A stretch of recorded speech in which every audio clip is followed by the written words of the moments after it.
Rumba, could you please lead us in the pledge? Pledge allegiance to the flag of the United States of America and to the republic for which it stands, one nation, under God, indivisible, with liberty and justice for all. Roll call, please. Councilwoman Karamba. Here. Councilman DeWitt. Councilman Slakta. Mayor Simmons. Here. Deputy Mayor Flynn. Here. Councilman Gibson. Here. Councilman Forbes. Here.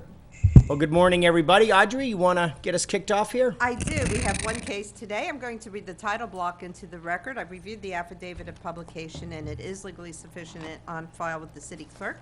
And this is a zoning ordinance of the city of Bonita Springs, Florida, considering a request by Mirror Rouge Properties Ltd., Hidden Lakes Holdings LLC, to rezone from the residential multifamily district RM2, community commercial district CC, special commercial district CS1, and commercial plan development CPD to residential plan development RPD, permitting a maximum of 241 multifamily dwelling units, clubhouse, consumption on premises, and other ancillary and residential uses and appurtenances located at 28521 Bonita Crossings Boulevard, 28471 Bonita Crossings Boulevard, and non-addressed parcels with the following strap numbers. This is going to take me a bit. 044825B3 0140C 40s 044825B3 0140E OOCE 044825B3 0140F 00CE 044825B3 0140D 00CE 044825B3 0140B 00CE 044825B 3040A 00CE 044825B3 0290B 40s 044825B3 1040G 00CE 44825B3 01401 00CE on 27.4 more or less acres, Bonita Springs, Florida, providing for an effective date. This is the second reading of the ordinance. At this time, we'll proceed with the public hearing. Ms. Montgomery would proceed first, followed by staff. At this time, would you like me to have a general swearing in of all witnesses? Please. Okay, Were you going to introduce the ones that are experts for the record? I will. Okay, thank I you. will. Thanks. Please raise your right hands. Everyone, ready to testify or possibly testify, and if we don't get somebody, we can get them later. Do you swear or affirm testimony you provide is truth, whole truth, and nothing but the truth? Yes. Thank you. Now, Mr. Arnold, you've been previously tendered as an expert in land use and planning. Mr. Addison, you've been previously tendered as an expert in civil engineering. Same thing with Mr. Banks. You've been previously tendered as an expert in civil engineering. Barrett Stay School? Huh? Barrett Stay School? Okay. Could you say your name again? Barrett Stay School. And you are an expert. Fair Paws Environmental. Okay, so he's your environmentalist. Now, we have Mike Fegon, and he's been previously tendered as an expert in land use and planning. John Dolmer's been previously tendered as an expert in land use and planning. Stuart Smith has been previously tendered as an expert in civil engineering. Trish Goff will be a fact witness, possibly. Jay Sweet as an expert in land use planning and appraisal. Sorry? And land surveying. Michael Kirby, an expert in environmental planning. And Jackie Genson in the back in land use and planning. A lot of experts here today. Ms. Montgomery, would you like to proceed? Yes, ma'am. Thank you. Good morning. For the record, Neil Montgomery. We are here, as Audrey indicated, for the Hidden Lakes residential plan development. Let me see which way. Okay. Is it on? It's not going in either direction. Is it? No, that one. Is it on? No. Drag. Side there. On the side. See it, a light.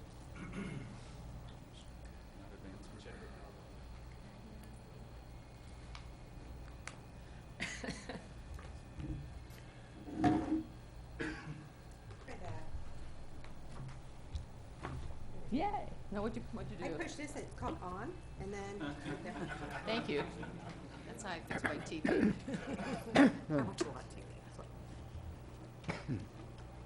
To introduce you to the location of the property, it is located south of Bonita Beach Road and east of US 41 and just north of the Collier-Lee County line.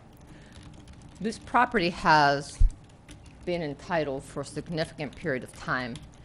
The property was originally part of the Springs Plaza Development of Regional Impact. In fact, a binding letter determination was obtained for part of Springs Plaza because it was determined to be vested square footage. So,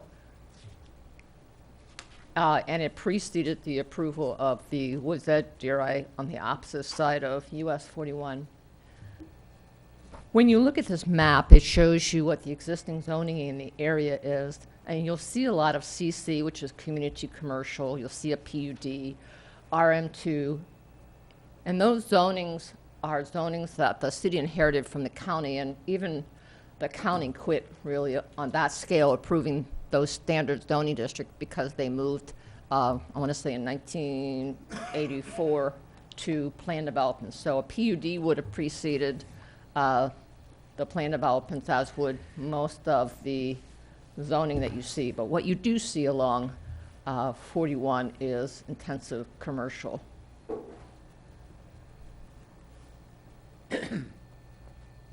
And with that, we're going to turn it over to Wayne to further elaborate.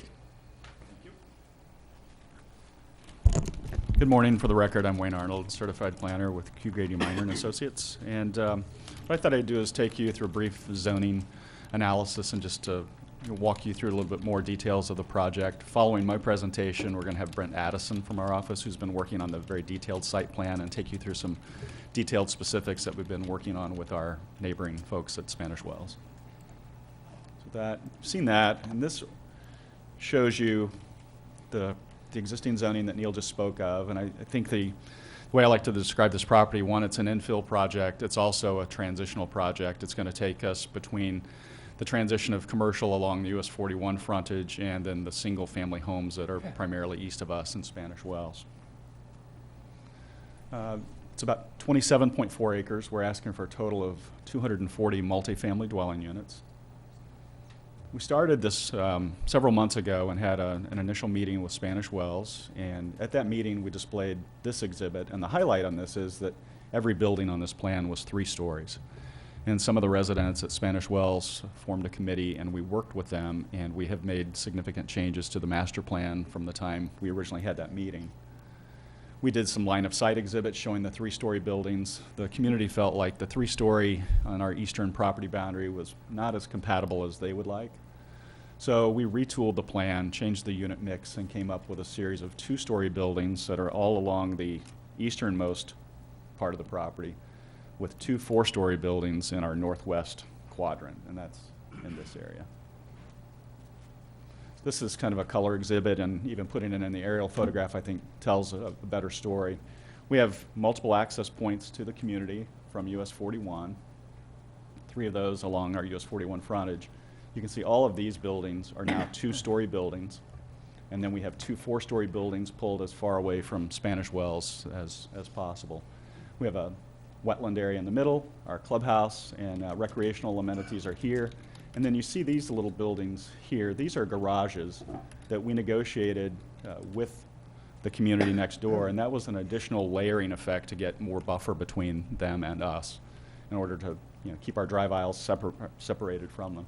The other significant thing you're probably going to hear about is there's an existing 6-foot-high wall that exists all along here. It's actually on our property, but it's in favor of Spanish Wells.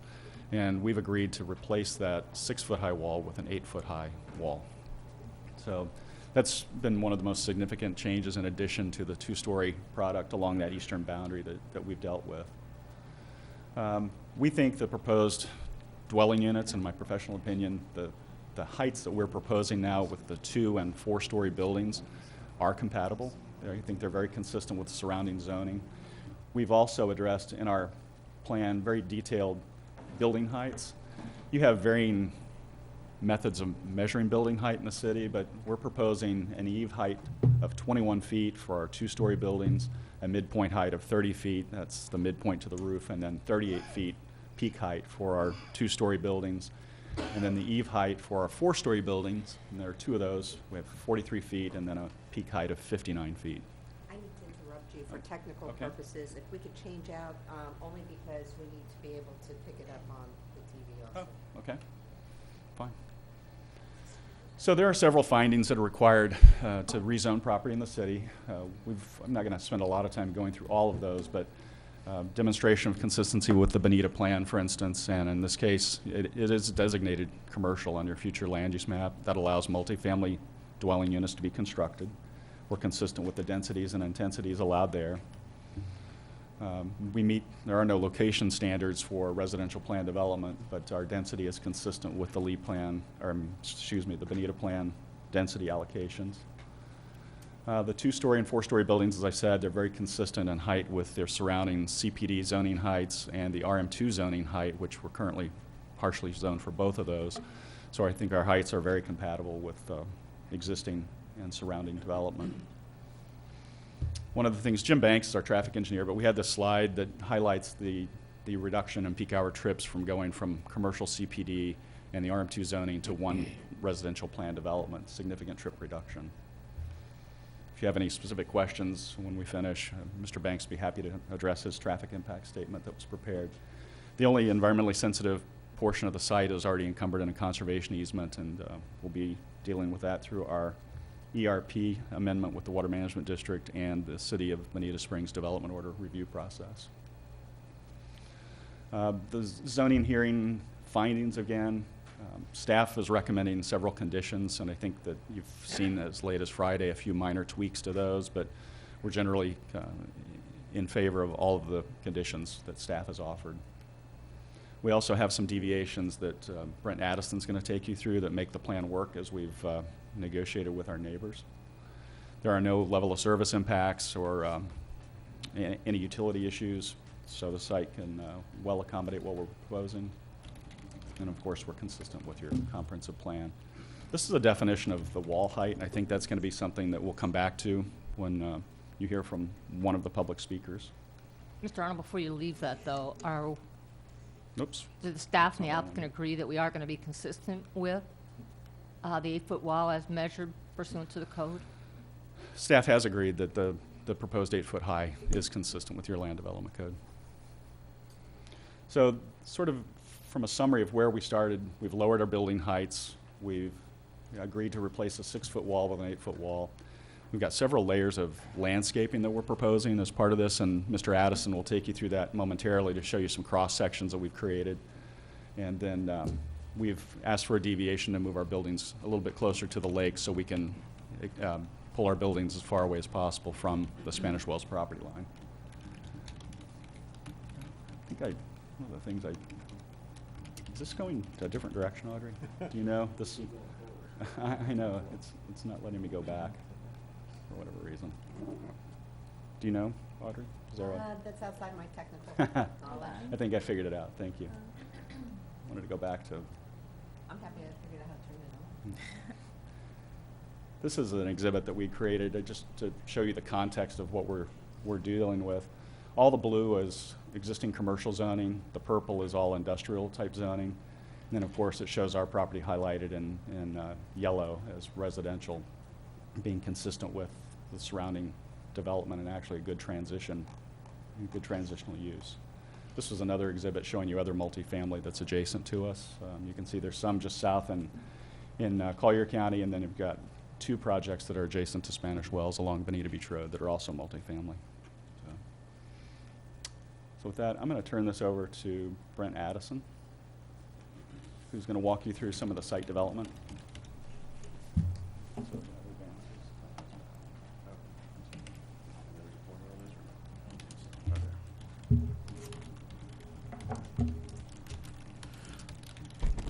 Good morning, Brent Addison for the record, registered engineer with Grady Minor and Associates. So this is a kind of a condensed view of the overall site plan. We broke it up to fit it on the same page, but the north portion is on the top of the page and the south portion is on the bottom of the page, consistent with what Mr. Arnold had shown you previously. We have the amenity center with the pool, and go to the next slide. one of the big topics of discussion early on with the project was our interface with Spanish Wells to the east.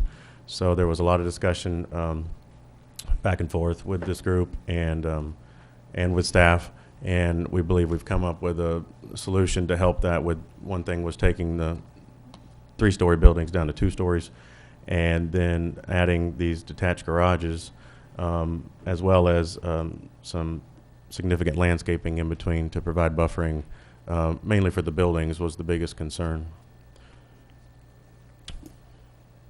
So this is kind of a typical of the landscaping that would have been proposed on the north section of the property. That's how we're breaking it up on each of these slides. We had this exhibit. Staff has also recommended some very specific conditions to the planting materials, the planting heights, and locations that we are in agreement with. This is a cross-section to give you an idea of how we interface, what it would look like on that eastern property boundary with the 2-story apartment building on the left, and then using the garages on that top section to help to buffer the residential buildings, as well as landscaping to buffer those buildings. And then on the bottom section is a typical section where we don't have those garages.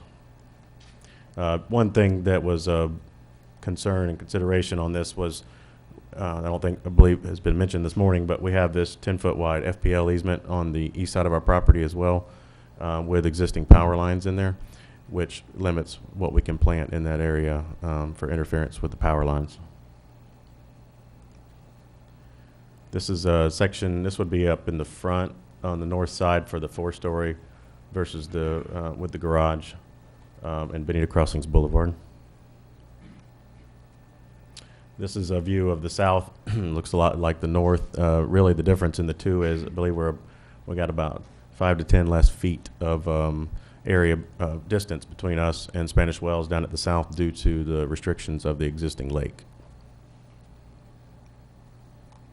This is another section, like I say, looks very familiar. I think the only difference is that measurement on the bottom, which I believe says 95 in this instance. This is a list of the deviations that we're proposing for this. The first is the deviation that the requirement for a wall on the east side. We wanted to eliminate the need for 2 walls, and that way we can replace the existing wall, like Mr. Arnold said, for the 6-foot wall with the 8-foot wall. The second is deviation from the open space requirement to allow the indigenous native vegetation reduction of 0.58 acres. Right now, the 50% requirement that we don't have that much native vegetation on site. So we're just asking for this to be consistent with what is existing on site. We're not asking for a reduction in open space, only the native preservation requirement. Number 3 is the water body setback that I just mentioned. We have restrictions on the south end of the property between the lake and Spanish Wells. So we are asking for a 5-foot reduction in the required setback of 25 feet to allow us to get just a little bit further away from Spanish Wells with our buildings. The preserved setback, this is kind of a typical setback. Really, it just affects the amenity center. The typical setback, or the required setback, is 30 feet with for defendable fire protection. And we're going to have language in our preserve management plan that has specifics about managing that area for fire protection to prevent issues and to allow the 25-foot setback. Refuse and solid waste disposal facilities, reduction in the square footage. Your land development code has a specific square footage requirement, and we are asking for a deviation of that because we're using a trash compactor, and so we don't need as much physical area for that trash compactor. The trash compactor, I can show you in another slide, in the beginning was originally actually closer to Spanish Wells, and we've now moved that away from Spanish Wells due to their concerns. Additional identification signs to allow reduction in distance between the entry sign and the off-site sign. This deviation has since been withdrawn. And there are specifics as to how many signs can be on the property, just so that we're clear what the code allows. Number 7 is the plant installation and maintenance standards to allow trees and shrubs within a drainage easement. This is going to be on the north side and north side of the property and the east side towards Spanish Wells to allow us to put some more plants in there to enhance that buffer area. Number 8 is the landscape standards for the a reduction in the landscape buffer from 15 to 5 foot where we do have these garages to where they encroach in there, so we can, and we're adding additional plantings on the back side to compensate for that. This is a cross section to represent our deviation in the water body setback from 25 to 20, just to show, staff had asked us to add this in for clarification to show that our grading will work. This was one of the items that we had to address as part of the zoning and your quadrant study and the road alignment. The red is the existing, as the plan showed it conceptually, going through the property. I don't know. Audrey, do you have that pointer? Do you have the laser, the other one with the laser? You should have. Is there a laser on this? Yeah. It does not have. I don't think it has a laser. That's what. Okay. Yeah, it has a laser.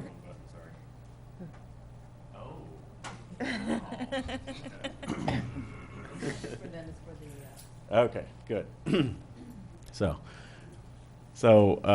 Like I say, this is the original alignment according to the quadrant study to provide connections into 41. This is the subject property that we're talking about today up to that point.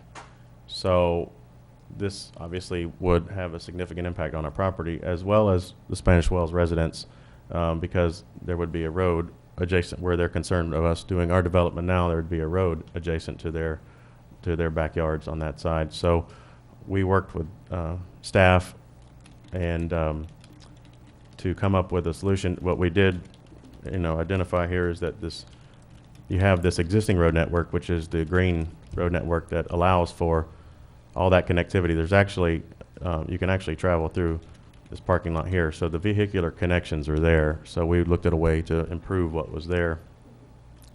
And this is what we came up with. So let me back up. So this would be at this intersection here. So one of your main connection points and where you expect most of your traffic to come into the site is at the light and exit the site, is at the light at Woods Edge. And so in looking at that, we have a disconnect here because the traffic is trying to, the traffic flow wants to go in this direction. So on this, what we've done here is where it was originally coming like this, we're trying to encourage the traffic flow parallel to 41.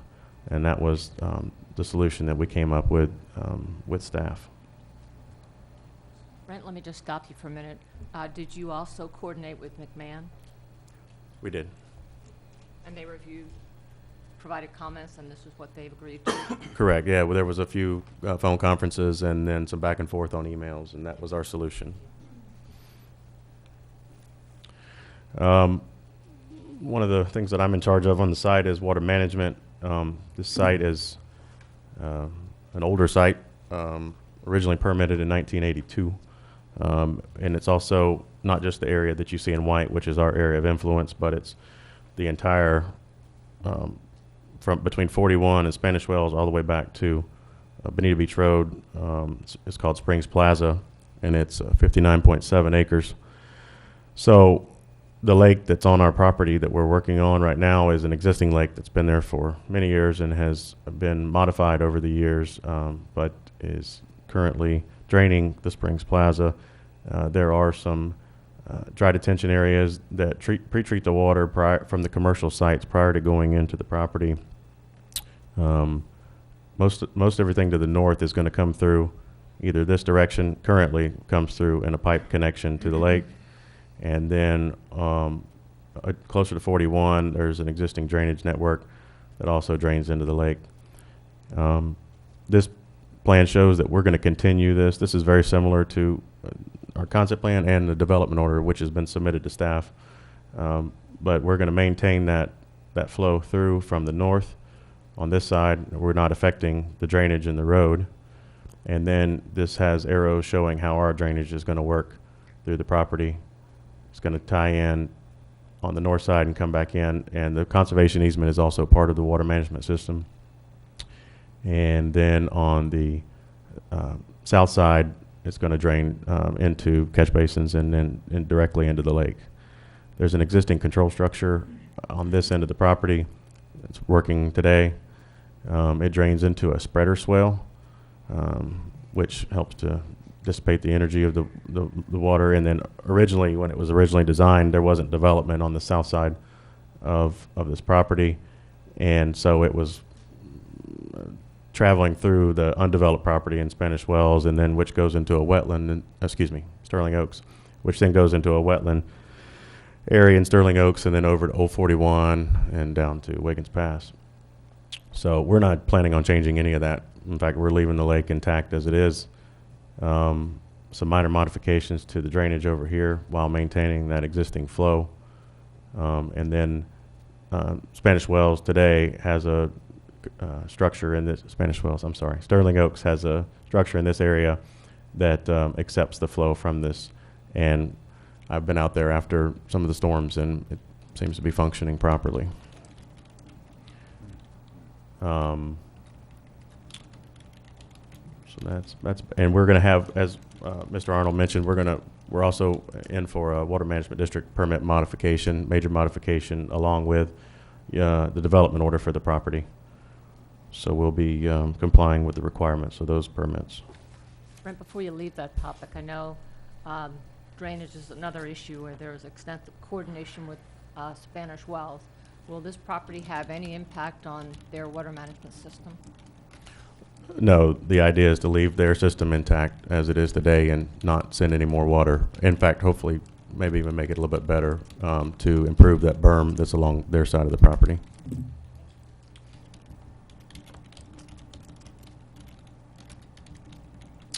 And then our architect's not here. The applicant is, and he can speak to these building elevations if you have any questions. But this is a rendering of what the two-story building will look like, which is closest to Spanish Wells. And there's a picture of the front of the four-story building, which would be on the opposite side, facing the commercial and area in 41. Do you have anything you wanted to add? And I believe that concludes our presentation. I'm sorry. Thank you. Neil Montgomery, I did want to note that there have been extensive meetings between the applicant, Mr. Martin, and representatives of Spanish Wells, and there have been some where larger groups have been invited than others. Mr. Doherty is here from Spanish Wells, who was willing to take the lead on behalf of his residents in those communications. But those communications have covered a broad array of topics, and I do believe that those issues have been addressed. Their attorneys sent some language changes to Ms. Vance and Mr. Arline, and so I think to the extent they're consistent with the regulations, they have been incorporated, and I think everybody's in agreement, unless something changed since Friday.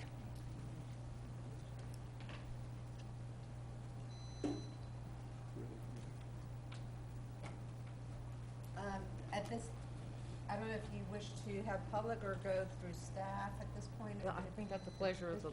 Dowling, council. do you wanna just- Ms. Montgomery, have you finished your case in chief? Pardon me? Have you finished? Yes, ma'am, thank you. Okay. Good morning. I'd like to introduce myself. I haven't been here before. I'm Terrell Arline. I'm with the Office of Thuriak in Spain, and I'll be assisting staff in making their presentation today. I don't mind if I sit down. And our first witness will be Mike Figon. He is the principal planner on this project, followed it from the beginning, and is most familiar with the changes that were made and can address the issues. And in his testimony, I believe he will explain that his analysis and his opinion is that it's consistent with the comprehensive plan, and it meets the requirements of your land development regulations, land development code, and also is consistent with the Bonita Beach Road Vision amendments. This was one of those projects that went forward under the moratorium because they agreed to try to meet the criteria of the Bonita Beach Road Vision Plan. And I want him to address, exactly how they did that as well. So, Mike? Good morning, Council. Mike Fegon, Community Development for the record. At this time, I would like to go ahead and submit a copy of the application and backup for the record, as well as a copy of my presentation, please. And we'll go ahead and get started. I'm not going to repeat myself too much over what the applicant said. They were in agreement with what they had presented. What I am going to go over in a little bit more detail is the history of the case and how we got to this point. Because it didn't start out that way. So I'm going to go over it from that aspect of it. I would like to mention first the review team that helped to review this case. Those are their names right there.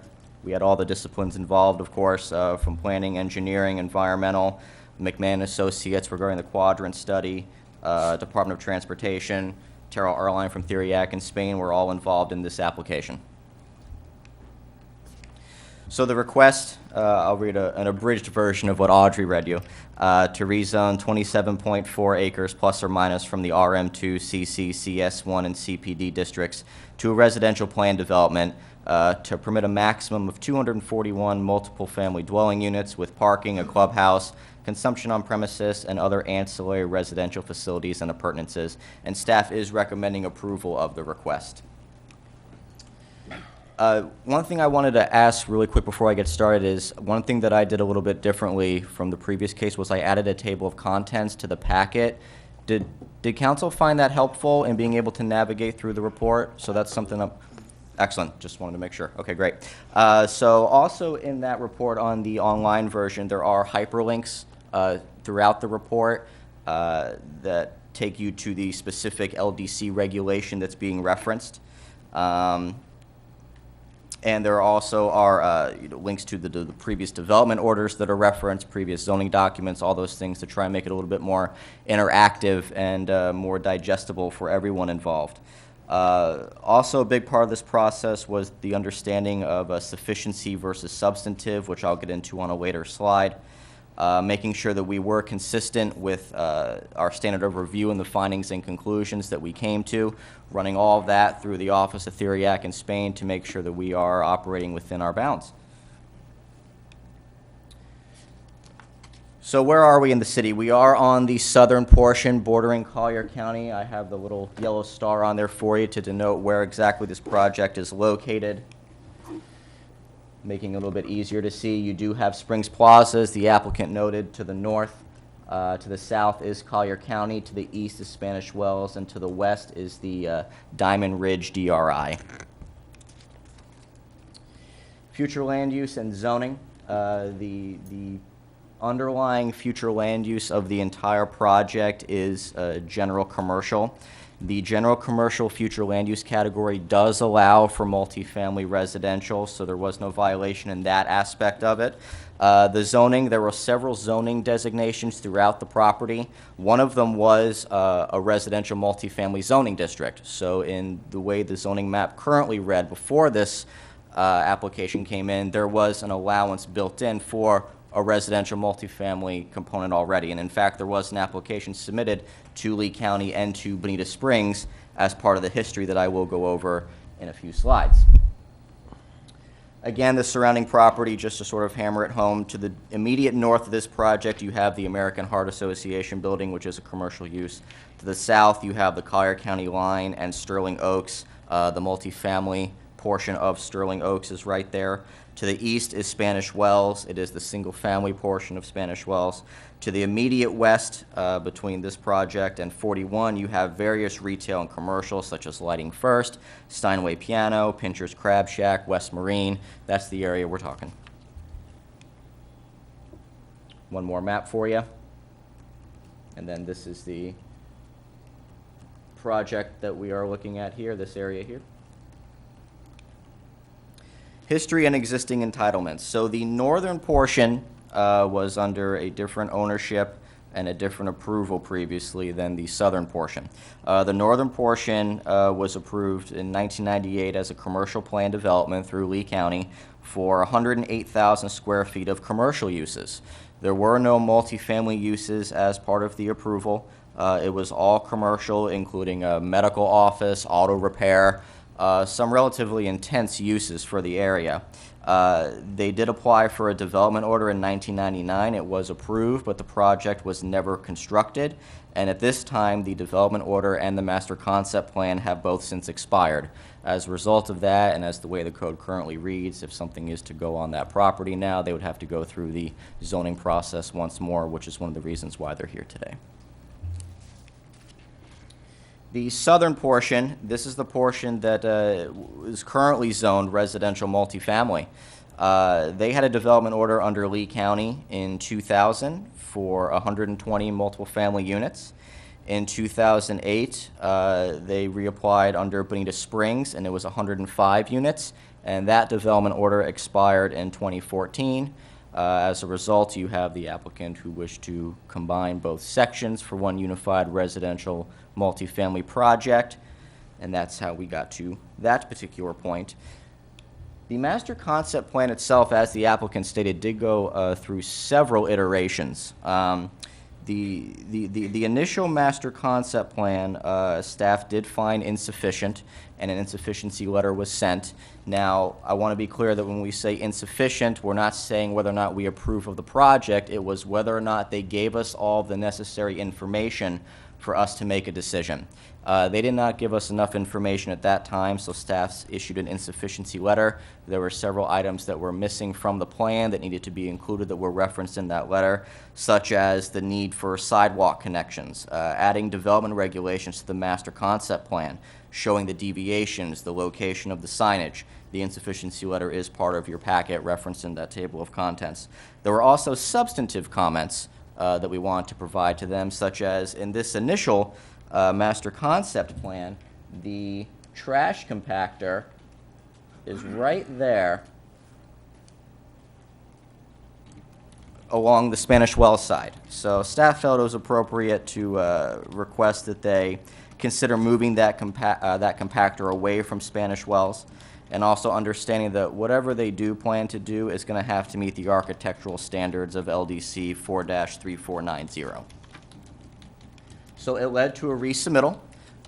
They did provide the sidewalk connectivity on the second iteration. They identified the signs. They moved the compactors away from Spanish Wells. There were some buffer areas that were a little bit unclear on the plan that we requested they go back and address for us. We also made a request that they provide a line of sight exhibits, cross-section for the lake bank in conjunction with their deviation for a decreased water body setback.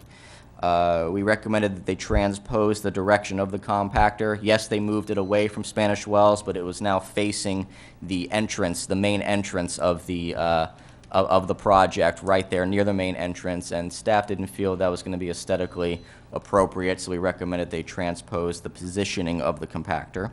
And also at this time we put them on notice of the, at the time, what was the pending Quadrant Plan amendments into the code.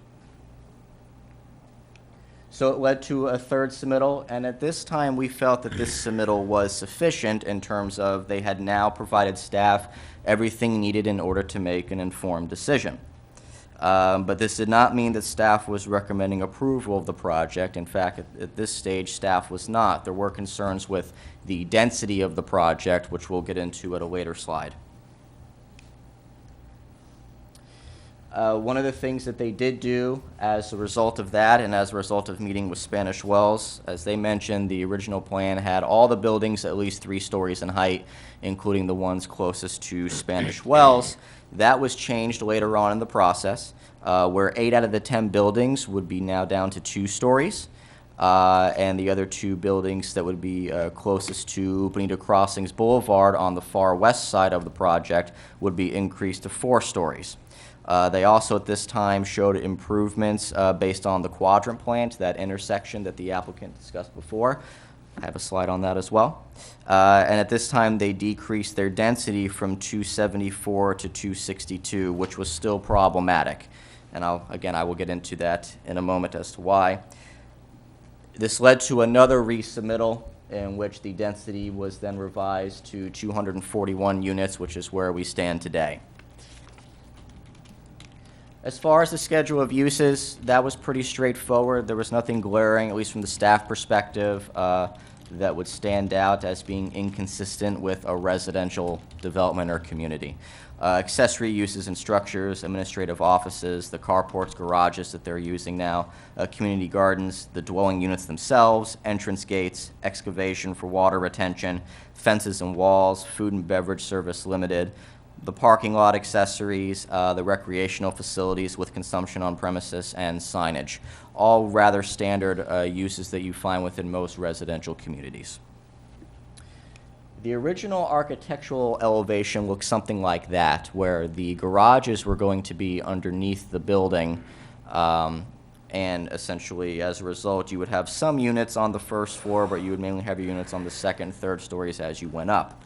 After the applicant's conversations with Spanish Wells, and in a way to help provide additional screening of the buildings along that eastern side, the decision was made by the applicant to remove the parking from underneath the building and put standalone garage structures near that eastern side of the parking lot. And it led to a redesign of the building, which looked something like that for the two-story, and like that for the four-story, very similar to what the applicant had explained. They had a few more details and colors in theirs.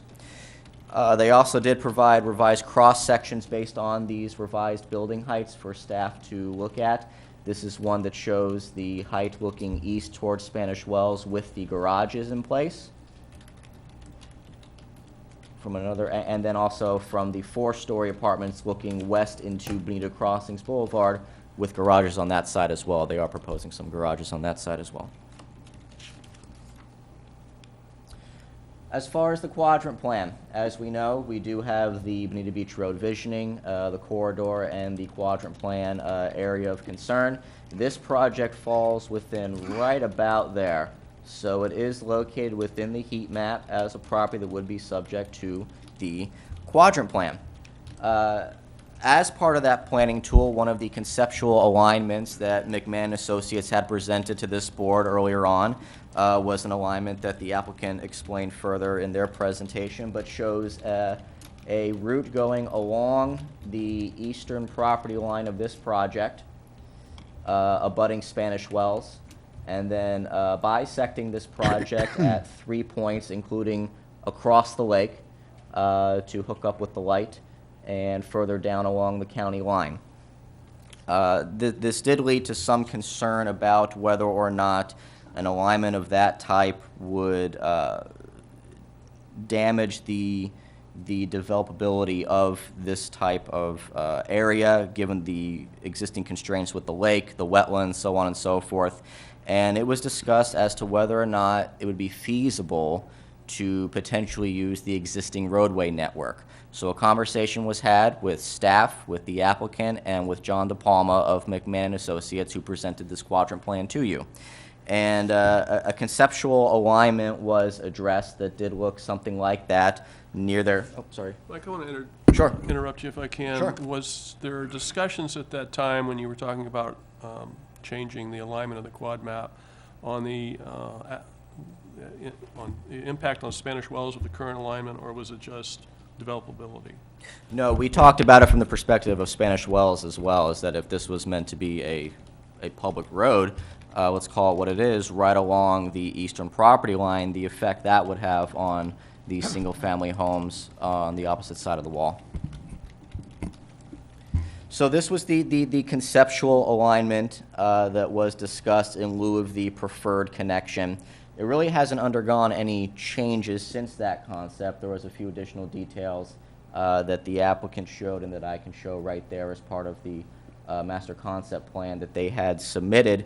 One thing to point out is that as part of your packet for review was a memorandum from John DePalma of McMahon Associates, essentially saying that he agrees to this concept and the idea of using the existing roadway network that he felt this did meet the intent of the Quadrant study as a planning tool, and that it does provide better north-south connectivity, which is the intent, aside from using US 41. And that is part of your packet. He testified also at the zoning. He did at zoning board, yes, correct. So there's testimony. That is correct. I apologize, yes. Now, in terms of off-site impacts, there was some discussion about what that would do if the existing roadway network were to be used. What would that do to areas outside of this project boundary, and what additional changes would result from that? And one of the things that was discussed, not at length, but it was discussed, was the possibility of putting a roundabout at the corner of Bonita Crossings and Shanna Lane, where I have it starred there, to provide better movements through the existing roadway network now, heading north and south, north into Springs Plaza, south back through this project, hooking up with Woods Edge at the light. The environmental review. Our team did do an environmental review of this project. There was an archaeological review that was done and reviewed. Listed species were also reviewed. There were no sensitive areas archaeologically, and no listed species were observed. This was confirmed by staff. There is a 4.9 acre plus or minus conservation easement that is on site as part of the water management system, as the applicant explained. It is currently dedicated to the South Florida Water Management District, and there is a portion of that easement that essentially accounted for a 4.3 acre wetland. That wetland was key to the density concerns that we had in the beginning, and I'm going to get further into that at a later slide. There was to be no development in the wetland. All of the development was to be in the upland area, and we would require a preserve management plan at time of local development in order to discuss how to keep up and maintain the preserve area. Also, a big factor was what to do on the south side and especially the east side of this project. The south side bordering the Collier County line in Sterling Oaks, the east side bordering Spanish Wells.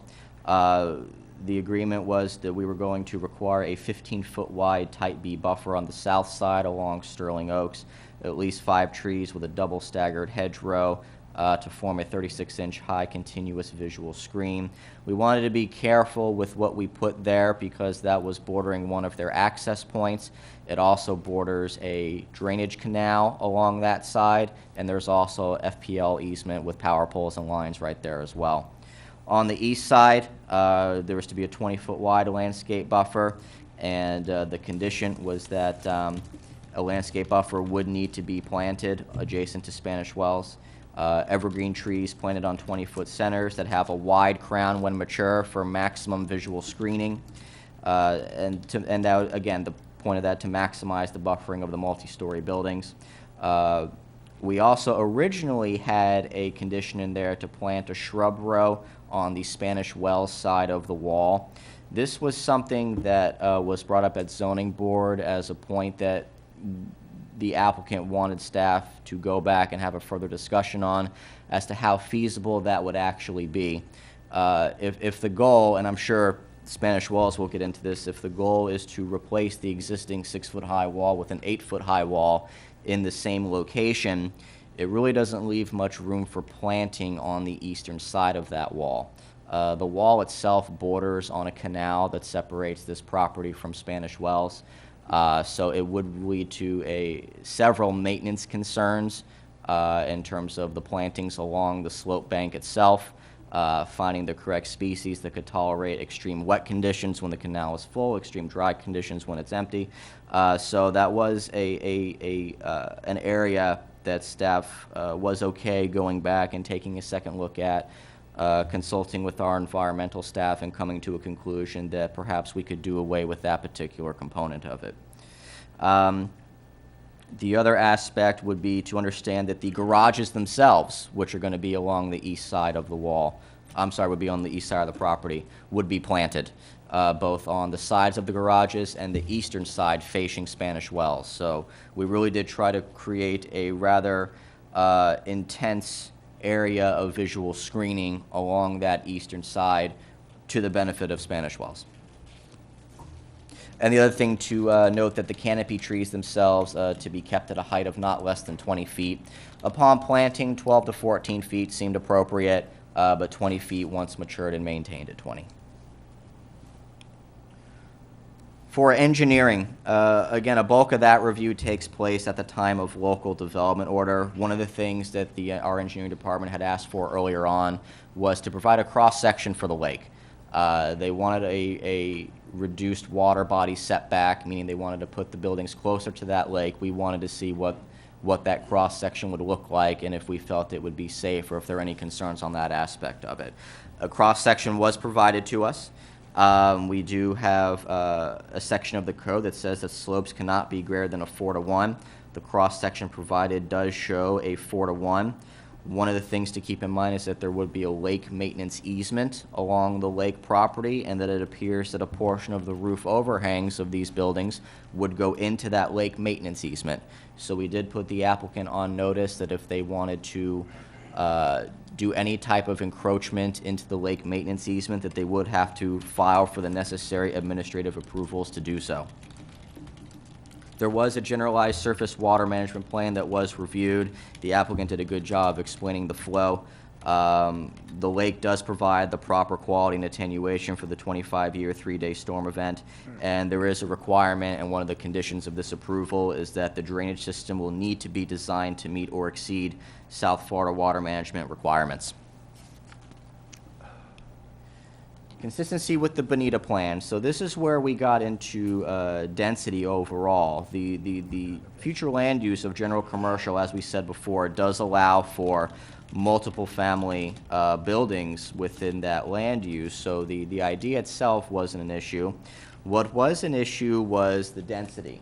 The comprehensive plan policy 1.1.2 is very clear that if you have a piece of property that has a general commercial future land use, you cannot transfer density from a wetland to an upland if it's a general commercial future land use, which this does. The transfer rate is 0. So with the original request being for 274 units, it's a 27.4 acre project, 10 units per acre, which meets the comp plan. They are requesting 274 units. We had to less out the 4.3 acre wetland. 4.3 times 10 equals 43 units. So that dropped the total from 274 minus 43 to 231. So they're asking for 241. How did we get there? The way we got there was that LDC 4-1282 subsection 3 allows density to be calculated by including half of the abutting right-of-ways. So this was something that was also reviewed later on in this application. And one of the maps that they submitted, I drew the arrows, but the map was theirs, showing which right-of-ways they wanted to try and pull density from. It is important to note that staff did not approve them to pull density from all the areas they were looking for. There were 2 right-of-ways that staff felt it would have been inappropriate to be able to pull density from because they were on the fee simple property of another owner. So to be able to pull density from the fee simple property of another owner, we're essentially taking away property rights from an owner not involved in this project.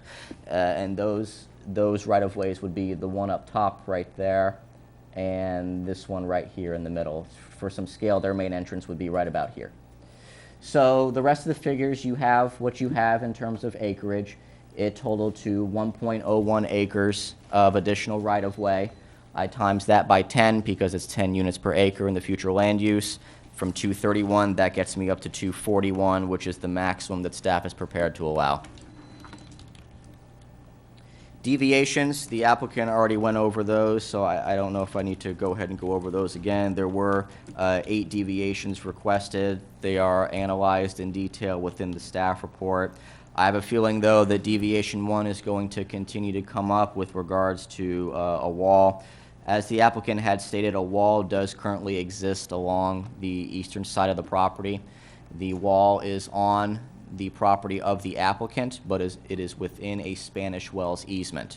So the wall is for Spanish Wells to be maintained by Spanish Wells. And right now, there was some determination as to whether or not an agreement would be reached as to replace the wall, leave the wall as it is, what have you. Staff felt it was appropriate to put in a condition that if the wall comes down, a new wall needs to go up, and it would need to go up in conformance with the code, unless an agreement is reached with Spanish Wells to put the new wall within the same Spanish Wells wall easement. And I believe the applicant and Spanish Wells have had multiple talks in that area to try and come to some type of agreement. Staff recommends approval of that particular deviation with the understanding that the applicant is going to plant those areas accordingly to the plan that was presented. The open space deviation that was discussed earlier, there's a 50% requirement for a natural indigenous area, which would have amounted to 5.48 acres. The request was to ask if the existing 4.9 acre conservation easement could be used to meet that requirement. And based on the way the site looks, that really is the only area that essentially can be used as the natural indigenous preserve area, already located within an easement dedicated to South Florida Water Management. It's not going anywhere. The water body setback, this was one that initially staff was recommending denial because we were not seeing a cross-section come through. Once the cross-section was provided and we were able to do our review of that cross-section, we felt it was appropriate to recommend approval, provided that the slope does not exceed 4:1. The accessory setback to the preserve, the code requires a 30-foot setback to the preserve area. The request was to allow a 25-foot setback. Since it is primarily a wetland, and since South Florida Water Management typically builds a buffer into their easement, and the fact that a fire protection system is going to be utilized as part of the building, staff didn't see any concerns with a 5-foot reduction from the building to the preserve area. So instead of 30 feet, it'd go down to 25 feet.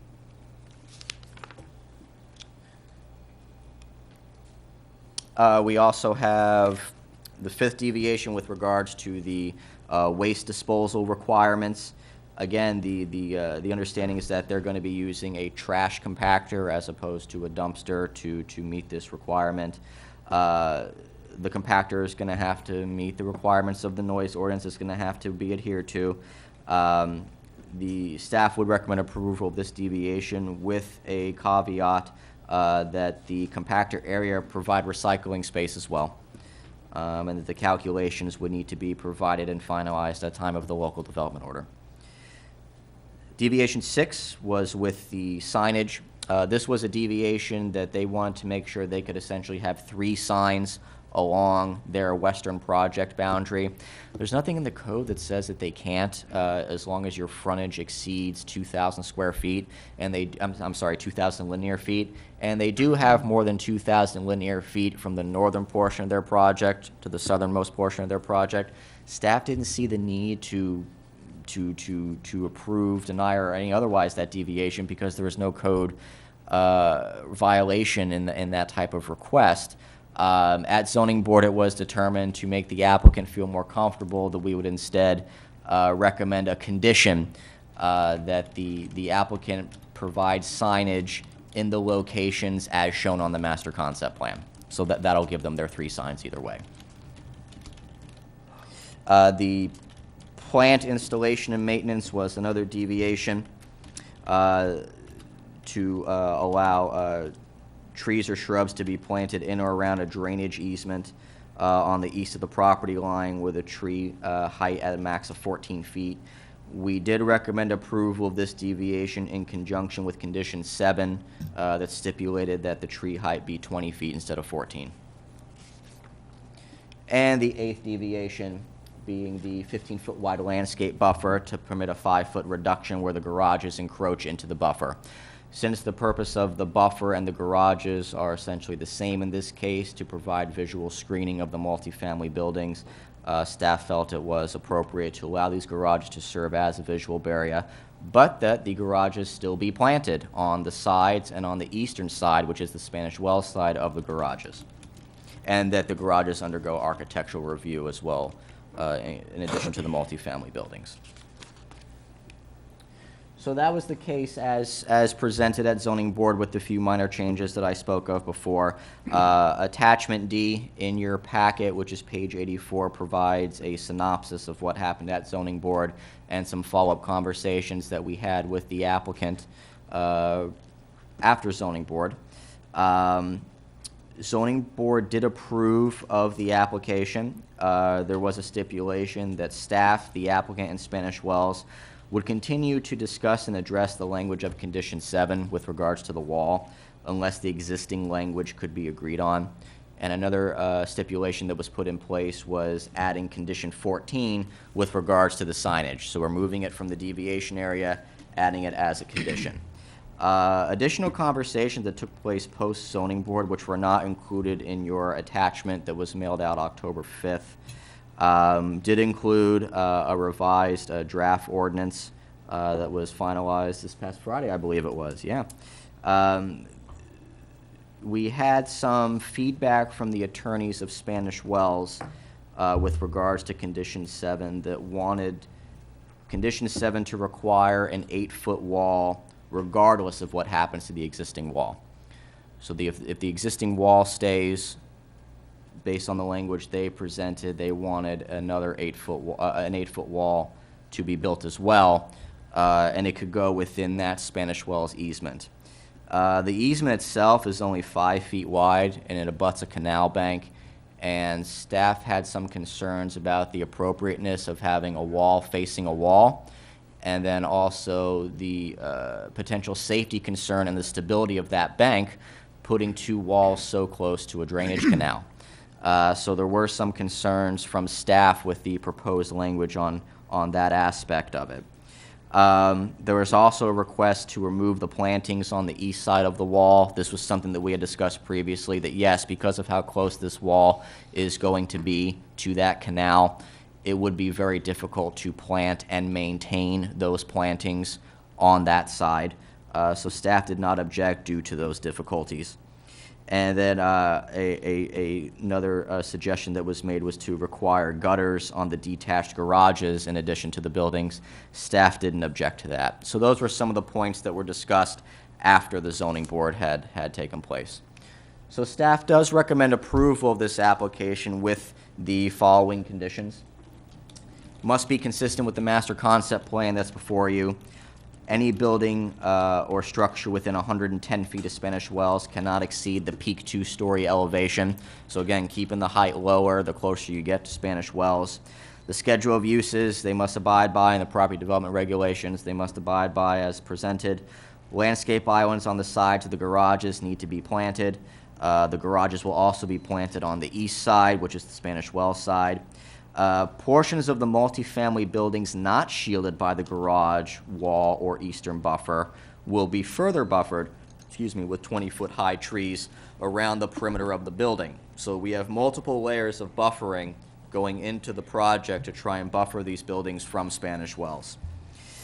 We also have that at time of local development order, plans will need to be submitted to identify the alignment for Bonita Crossings Boulevard and show that right-of-way reservation as part of meeting compliance with the Quadrant Plan.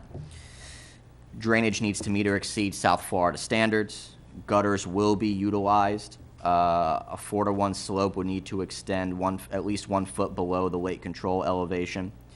It must comply with Lee County solid waste requirements and orient the compactor internal to the site and not the main entrance. Understanding the consumption on premises, because of the proximity to Spanish Wells, if they are going to have an alcohol approval and they do plan on having the ability to drink outside along their pool deck, they're going to have to go through the special exception process to do that because of the proximity to Spanish Wells. It's not going to be administrative. It'll come back before you. So that is one of the conditions as well. Understanding the garages and the buildings themselves need to comply with the architectural standards of the LDC. Signage permitted in conjunction with the master concept plan. Understanding this RPD approval does not guarantee development order approval. The project as a whole, from construction throughout, needs to comply with the city's noise ordinance, and it must comply with the land development code unless a deviation has been granted as part of this approval. So with that and the findings, as discussed for a residential project, the performance and location standards don't apply. The project is now consistent with the densities of the comprehensive plan. Wasn't at first. We got there. As conditioned by staff, we feel that the project is compatible with existing and planned uses in the surrounding area and really does serve as a transition from the commercial to the single-family residential. And again, part of that case could be made by the fact that a portion of this property was already zoned for multifamily residential, and a development order had been issued previously by both Bonita Springs and Lee County for a residential portion. We do not feel that this project will adversely affect the environmentally critical areas. It's under a conservation easement right now to South Florida Water Management. Approval of this request does not place a burden upon existing transportation or planned infrastructure. We had FDOT look at it as well as our local transportation planner look at it. They both attested to that. Urban services are available and a good mix of them are in the surrounding area. The uses are appropriate. They're standard uses that you would find in a residential plan development: a clubhouse, parking, garages, the buildings themselves, fences, walls. We do believe the conditions that we have in this ordinance do provide sufficient safeguards. The conditions are reasonably related to the provision of safeguards and to the betterment of the project, and the deviations do enhance the objectives of the project and the preserve, and do promote the general intent of the Land Development Code to promote public health, safety, and welfare. So with that, if you have any questions of myself, the applicant, we are here. Council, what's your pleasure? I got a question. Yeah, I was going to say, can we hear from the public? Yes, public, but I do want to make sure, council, there are some language I need direction on deviation 1 as well as condition 7. But I think having the public makes a lot of sense at Right. this time. Great. Members of the public who'd like to speak, please come forward at this time.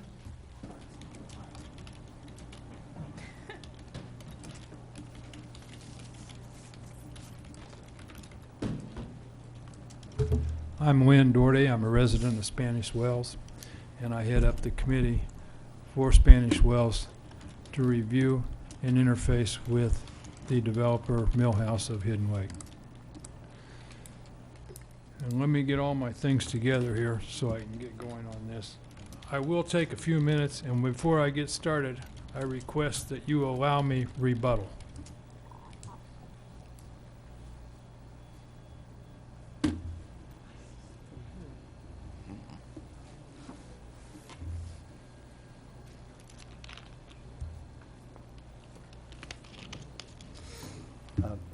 Question. You need to give your speaker some Do we need to accommodations. swear anybody in? They were. He was sworn in Oh. previously. You were in the room when I swore in? No, I wasn't. Then I need you to raise your right hand, sir. Do you swear firm testimony you provide today's truth, whole truth, and nothing but the truth? I do. Please state your full name. Lynn A. Doherty. Okay. She needs to hear you, so could you just, Lynn A. Doherty. that one? I believe it's D-A-U-G-H. E-R-T-Y. Please proceed, Mr. Dougherty. Okay.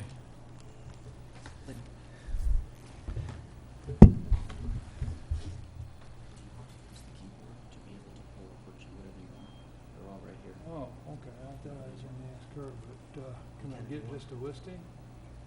Well, they're all up there, like this is your Yeah, I exclamation know. point 1-1. Do you want to start with that one? Can I get a list of them instead of the icon? I pulled them all to the desktop. I have to, so we can have the record.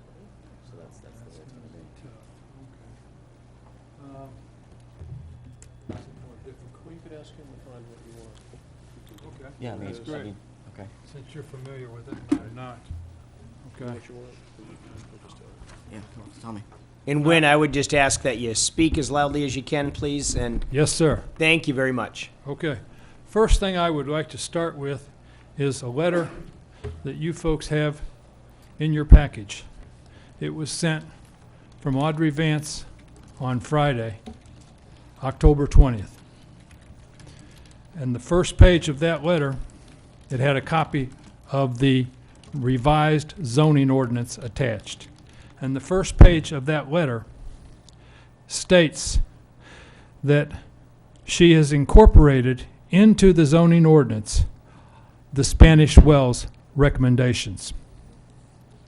This is simply not so.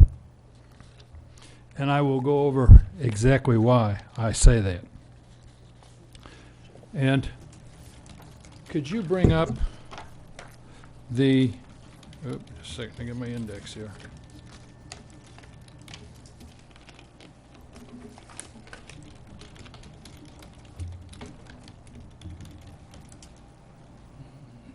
I thought I had my index. Here it is. The scan of Millhouse ordinance sent to Audrey Vance, 10/9/2017. Email Jeremy Sheriff right up there. On the top. Starts with scan. Scan of email sent to Audrey Vance. Scan of Millhouse ordinance, I think it's this one. Yep, scan of Millhouse ordinance sent to Audrey Vance. That's correct. Okay. Could you go to the second, third page of that? Let me see. It's two. One more. One more. One more.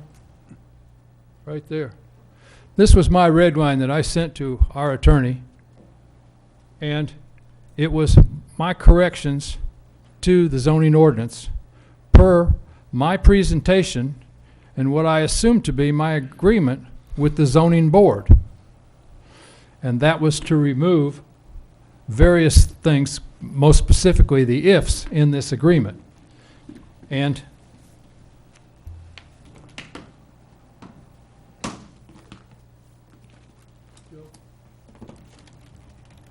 I'm going to give you a couple other documents to reference at this time. You get one copy of that.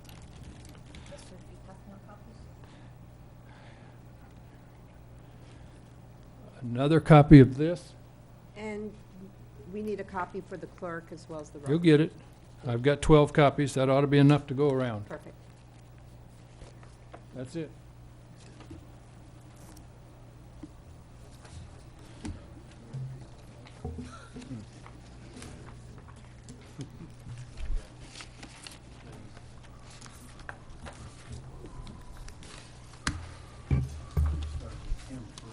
How you doing? Thank you.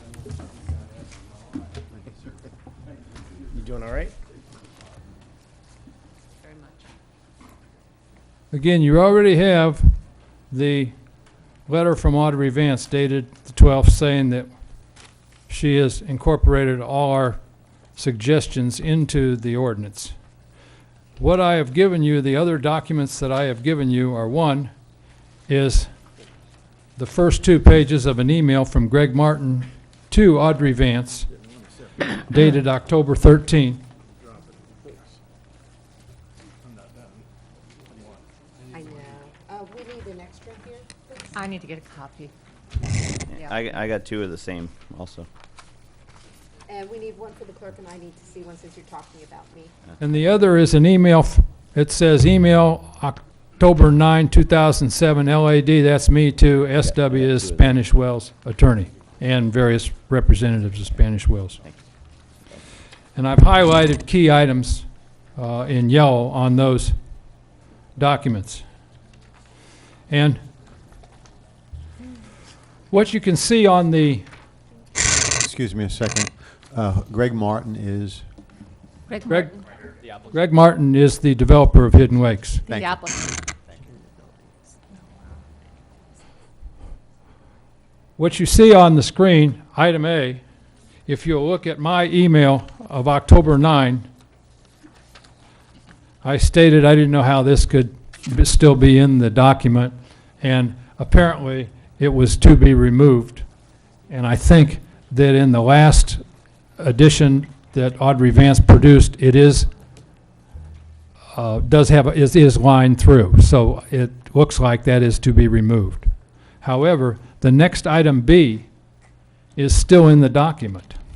And if you look at my item B there, where I said the ifs have to be removed, because, and I will explain in more specifics why later, that the development of Hidden Lakes should not be contingent upon anything Spanish Wells does. Audrey Vance at the zoning board hearing said that you cannot bind a third party in a zoning ordinance. The Millhouse attorney, Neil Montgomery, agreed with her. However, if you have these ifs in the zoning ordinance, does that not bind Spanish Wells? When you say, if Spanish Wells removes the wall, the only way to do this zoning ordinance and do it properly is say, Millhouse is the developer of this property. They have to remove the wall. Now, I will go on with another explanation later as to why that's a very simple thing to do. However, if you will see up there, item B is still in the zoning ordinance on October 20 when Audrey Vance sent that out. It is not replaced. Despite the fact that the other document you have there is a email from Greg Martin where he has instructed Audrey that I have not been able to touch base with Neil Montgomery, but I am fine with these changes. And if you look on the second page of that document, the first item calls for the last sentence. The last sentence is no longer if. The last sentence starts out, a new 8-foot wall shall be erected. So, accordingly, the Spanish Wells people are not in agreement with the latest version of this ordinance that Audrey Vance has produced. And here she's asking for assurances from Mr. Schur that the existing wall will be torn down by Spanish Wells. Well, Spanish Wells is not a party to be in this contract whatsoever, and I'm going to show you later why that is a meaningless thing to have in this contract. Okay, let's go on. And I think the next thing we can go to is the Spanish Wells easement agreement.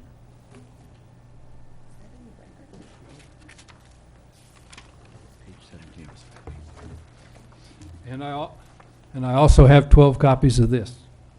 And this is new. The easement agreement is not something we had in the record previously, just so you're aware of it. It is something recorded in public records. It's not only is it recorded in public record, the development department has acknowledged that they know of that they knew of that at the point of Mr. the... Dougherty, I'm just trying to make sure our record is clear for the council. I represent council, so I'm just asking a simple question. What's the simple question? The simple question is, it's a new piece of evidence, correct?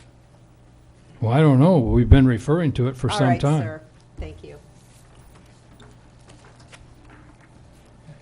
If you'll look at the zoning ordinance, what I'd like to do is thumb over to page 4. At the bottom of page 4, 3.2. Successors and assigns. Okay.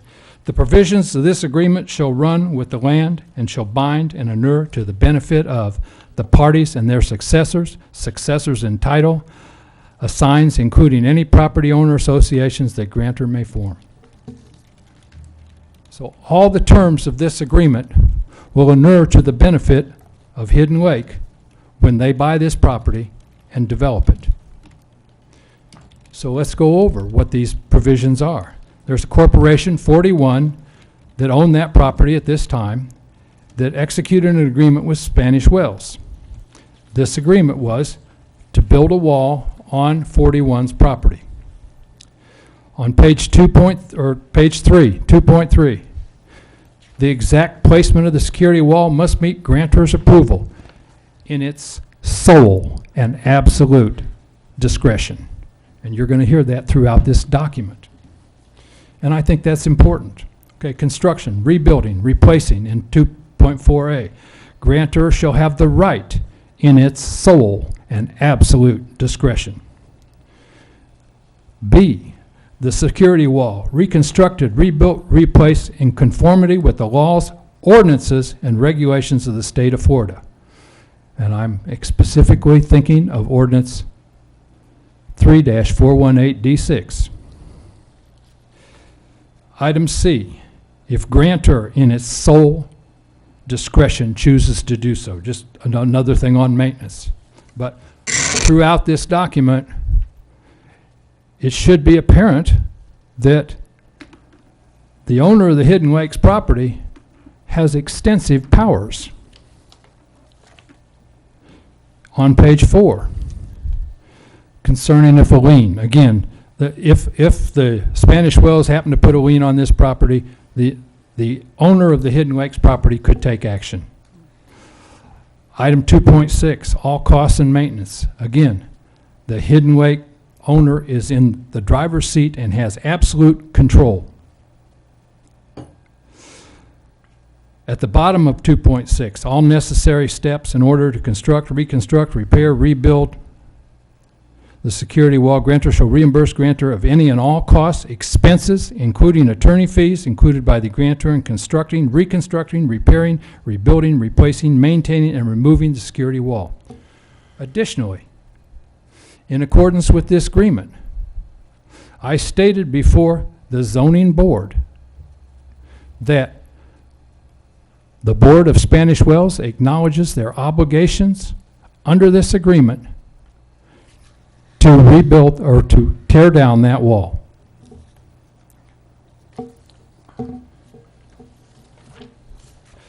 This is a pretty strong agreement.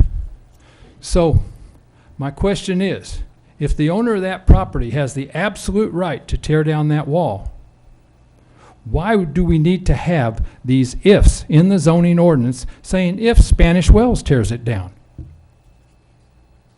And here's a parallel. Let's say you had an owner adjacent to this property that owned 6 acres. And they wanted to join Hidden Lake in this zoning request. They were going to keep their house on the 6 acres, but they were going to allow their 6 acres to be included as acreage in the density calculation. Well, when they went before zoning and they showed their density, they would refer to their agreement. And there would be no question to their agreement because they have a valid agreement. And my point here is that we have a valid agreement with the Hidden Lake property owner. And the Hidden Lake property owner is in the driver's seat. They have the sole and absolute discretion. Now, you could say that, well, what happens if they tear the wall down and build a new wall and Spanish Wells doesn't pay them for the tearing down of the wall? One, we've already publicly acknowledged that we will pay them. But 2, the cost to tear down that wall, Greg Martin with Millhouse gave me a price of $15,000 to $25,000. I thought it would be closer to $25,000. But if you look at $25,000 in a development that's going to cost more than $35 million, that's nothing more than a pimple. And I don't know why. This zoning ordinance can't be worded so this is not an issue.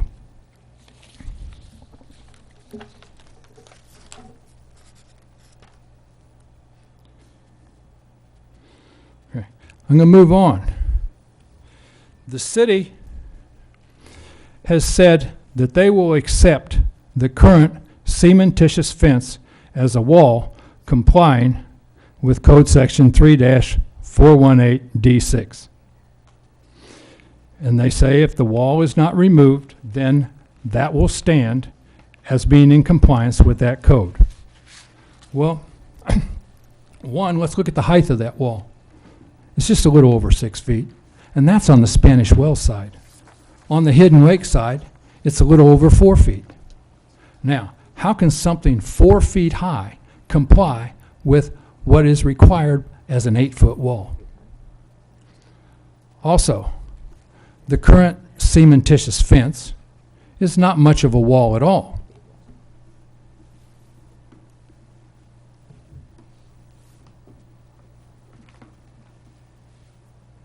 This is a piece. This is a piece of this fence.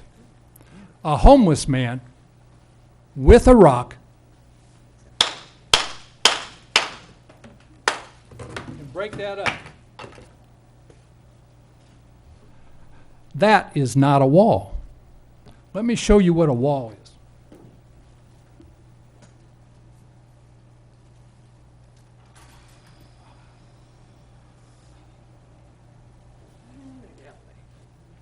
You're trying to hurt me, I know.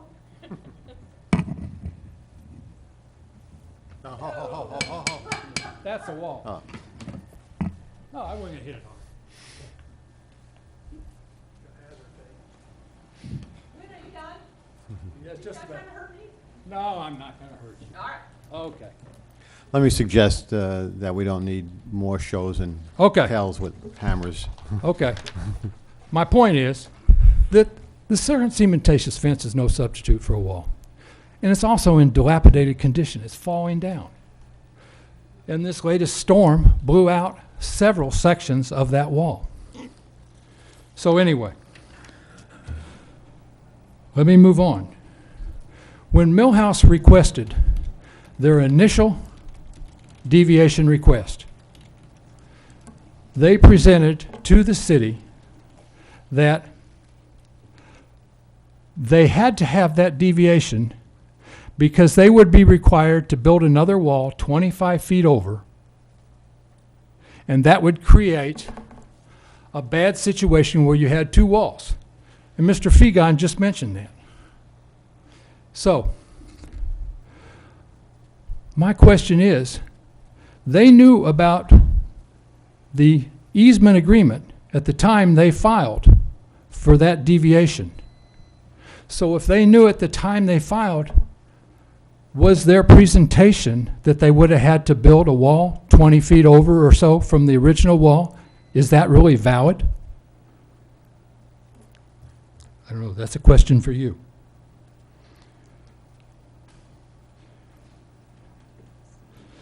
There's also a question on the height of the code provision. I received an email late Friday afternoon, and that email had something in it about that the city was revising the calculation that we had agreed to with Millhouse on the base of the wall. And I still don't understand exactly what that is, but that's, in this particular case, in your decision today, you have to make a decision based on what we present, but I really don't know what to present because I received this late Friday afternoon. This was a change, and I think a fairly significant change, because it was the calculation of the base elevation of the wall. So, I don't have time to respond to that. I didn't have time to get anything, but you're going to have to make a decision today. And I suggest that your decision today be at least to defer the decision on this until we can come to some clarification on some of these issues with Millhouse and with the city.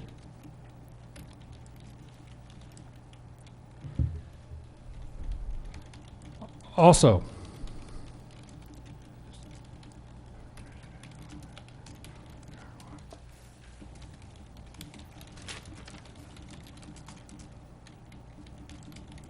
could I see 3-3, number 3-3? In his easement. You mean 1-3? No, it's a pound sign 3-3. Is this in your easement? Right there. Yes, you've seen this slide before. This slide is a Millhouse slide. However, if we look at the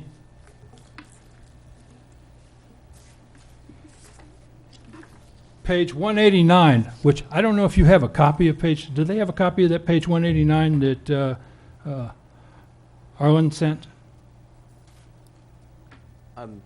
What was on it? I don't know what. Friday, I got an email with page 189 of the Land Development Code. Lynn, I've got a question for you. Do you have a outline of, I guess, your points? You know what I mean?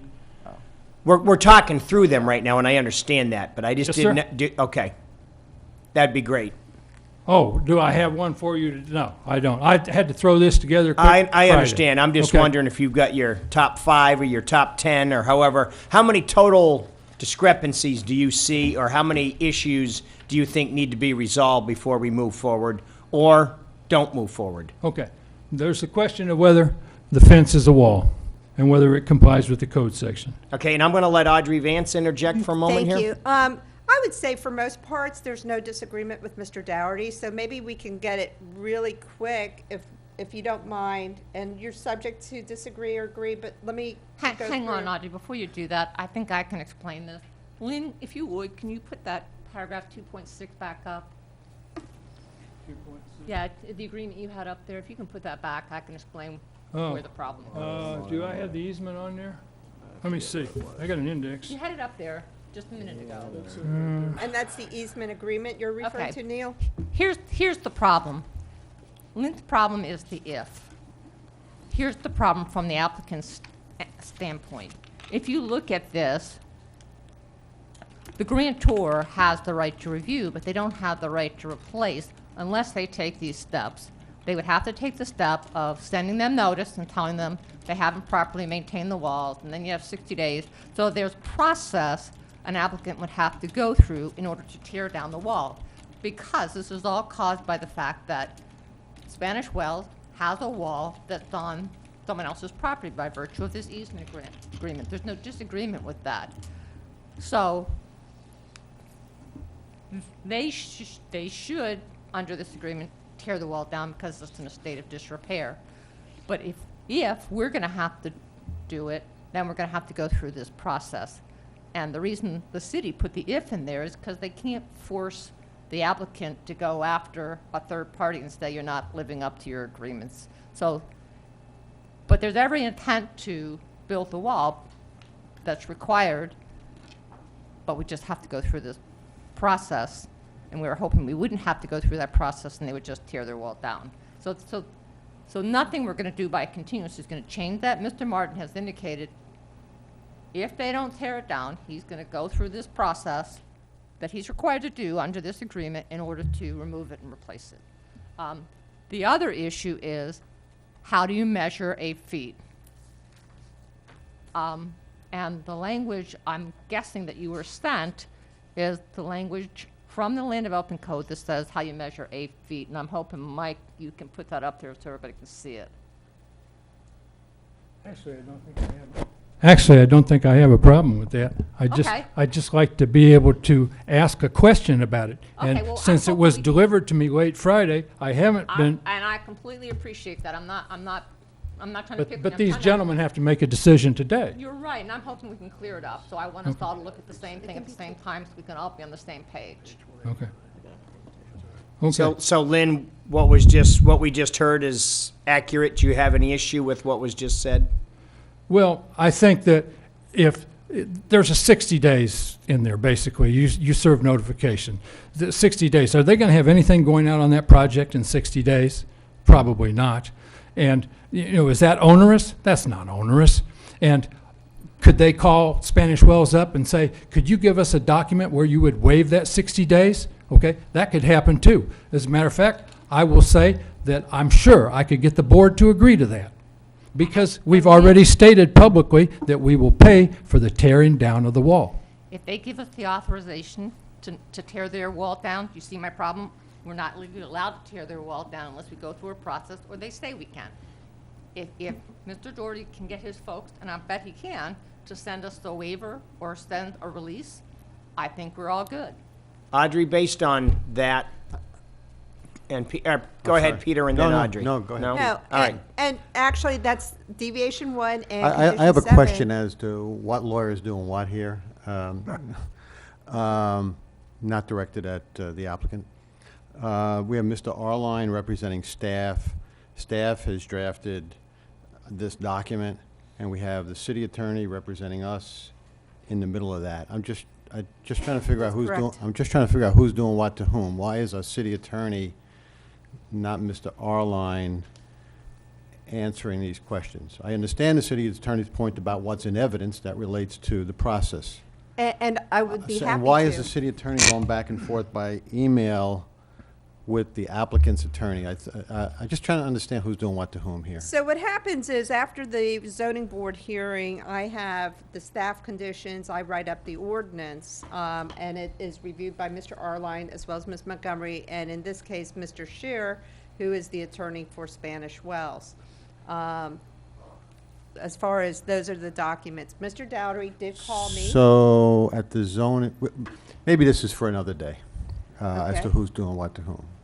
But I Yeah. think what you're saying is at the zoning board level, staff and Mr. Arline are writing up ordinances. No, no. That's not the case. I am saying that, all right, how the ordinance becomes of being is first there's a staff report, and you have a copy of the staff report.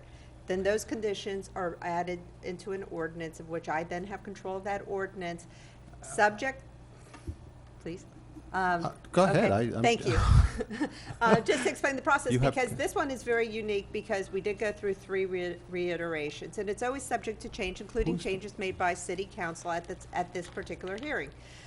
In this particular circumstance, we were trying to get conditions in for condition 7. But excuse me, who's the "we"? Because Okay. you're representing us. I We am haven't even representing looked you. at this The yet. zoning board, So I'm asking, but why don't we hold this for another day Okay. and just live with whatever happened here in terms of back and forth for this hearing, okay? but to get to this hearing, there are things I need to do, such as I'm make not sure suggesting title that's not block- the right, case. as title block I'm and things like that. not suggesting that's not the case. So, but let me go through. So condition number 7 is one. Now, and- hang on a second. Let me just take my question back. We'll do it for another day. And for now, all the lawyers can talk about everything. Now, if I may, Okay? what I did is on October 20th, there was a phone discussion, and that was the earliest date that was made available. And Mr. Arline was there, and Ms. Montgomery was there, along with staff, along with the applicant. And they were going over the conditions that Mr. Scheer provided. There were some things that could be agreed to, and in condition 7, and the blue highlighted language is how I distinguish which is language provided by Spanish Wells in October 20th, because you have yellow language, you have underlined language, and you now have bold language too. Condition 7 is almost a microcosm, and I need to explain this to council right now anyway, so please let me do that. The Well, why first- does Mr. Arline explain the conditions that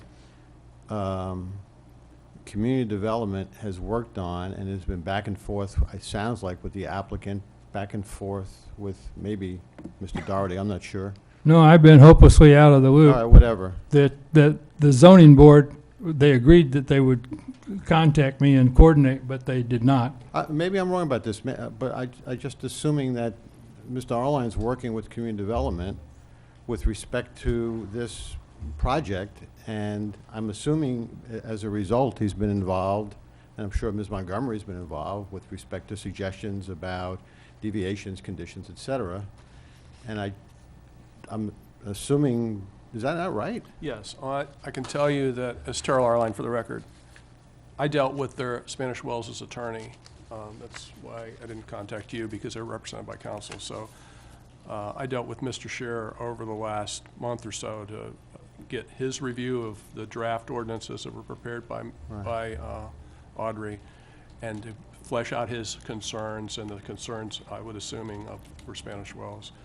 And that ended on Friday when we got an email from Mr. Scheer, which I think it's in evidence. It's his letter of October 12th, outlining his comments to some of the proposed deviations and conditions. And these are staff proposals. Yes, well, Okay.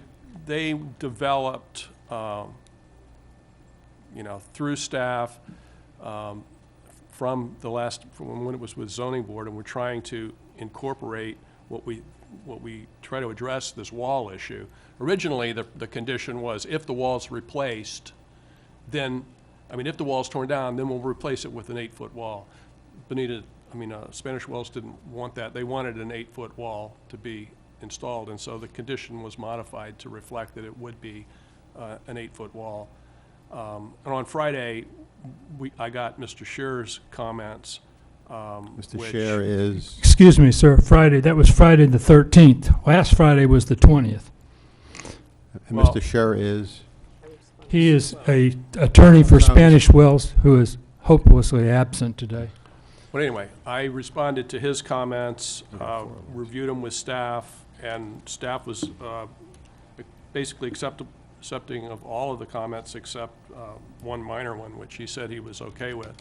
And he said he would be here today to present to the board the Okay. position of Spanish Wells, and so that's sort of where we're at. But no, I did try to act on staff's behalf, as counsel for staff, to try to understand the concerns that the neighbors had with the draft conditions and resolve those. And I thought, coming in here today, that we had done that, and that a new 8-foot wall would be required. The only issue that we had was, what if, you know, and you can appreciate this as an attorney, what if Spanish Wells didn't turn it down and litigation occurred over whether the wall could come down or not? And so I essentially asked Mr. Scher for an estoppel statement.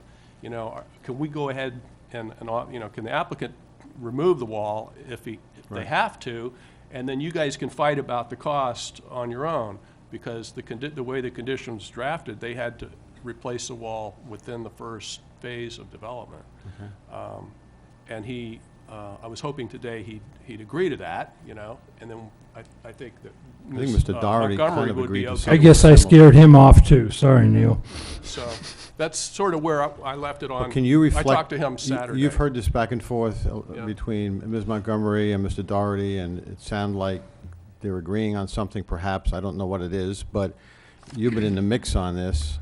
Does that all make sense to you, and does that work, and can that be documented, what they were both saying they agreed on? There were aspects of that, like he said, we would waive the thing, and et cetera. Everything except that. Yeah, Mr. Arline's correct. Mr. Doherty's I'm sorry, I was correct. asking him a question. Mr. Arline?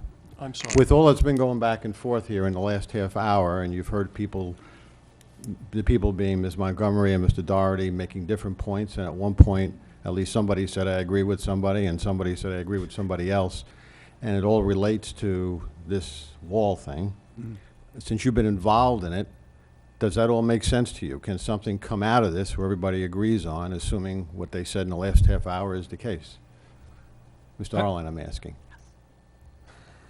I believe that and I don't want to speak for the developer, but my understanding was that the developer would agree to replace the wall with an 8-foot high wall if basically if Spanish Wells would say that they could, you know. And I think he just kind of and- said, it was to his view, they would waive this notice provision in this document, right? Is that what you said? Yes, sir. And you have an email from Mr. Greg Martin saying he Well, agrees with all the changes that we proposed.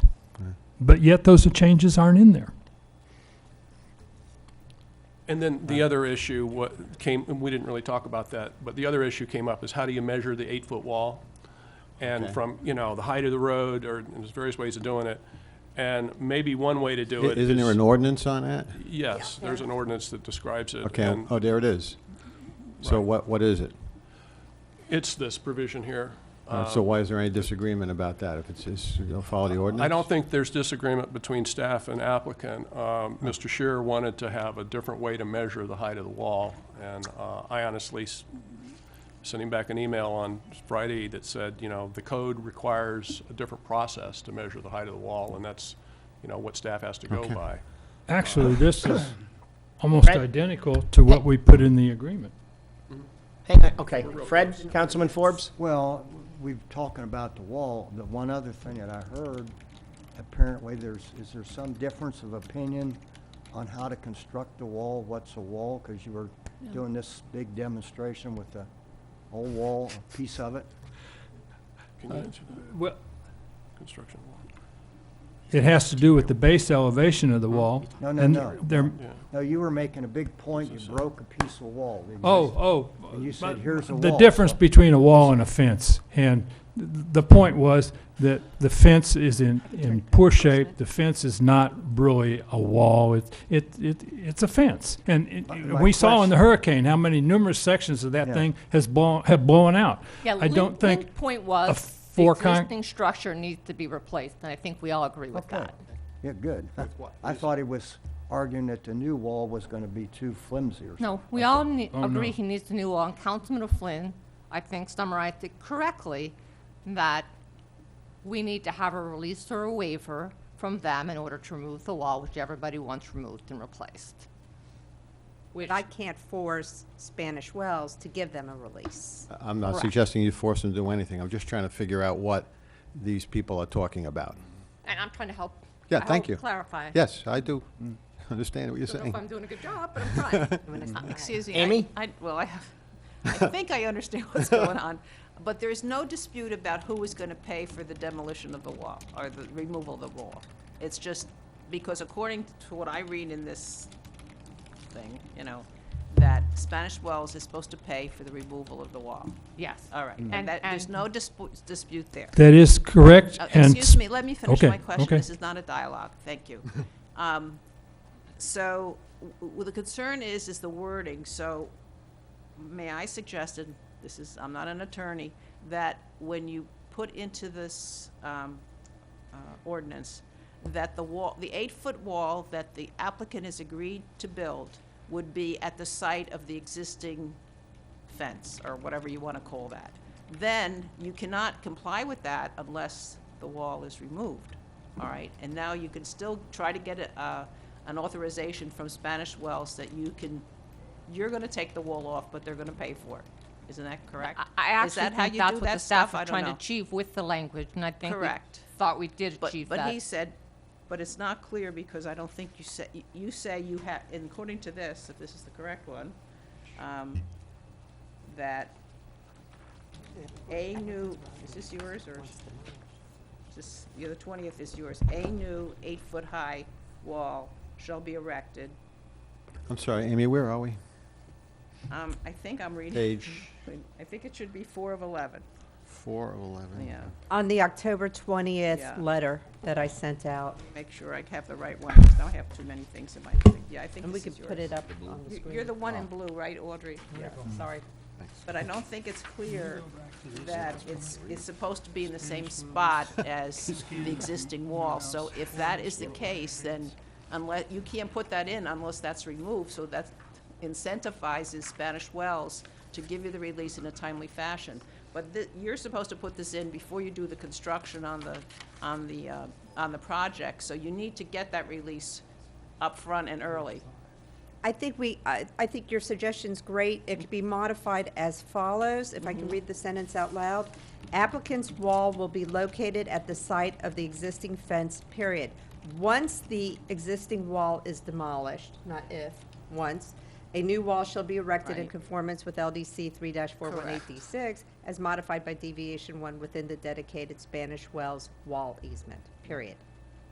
And then I don't understand what it means by a bonded wall. What is a bonded wall? A bonded just means that they will obtain a bond for their contractors. Oh, and it I- has nothing to do with the And we construction? can leave in shall be constructed as part of the first phase and first development And in order. regard to the wall that they're suggesting, do we have any language about how you should construct it? I mean, That's building code, Florida yeah, building so code what is our building requirements. code for that? Well, it's Florida building code as Well, far what as is the it? materials. John, what is the building code for that 8-foot wall? Or the building requirements?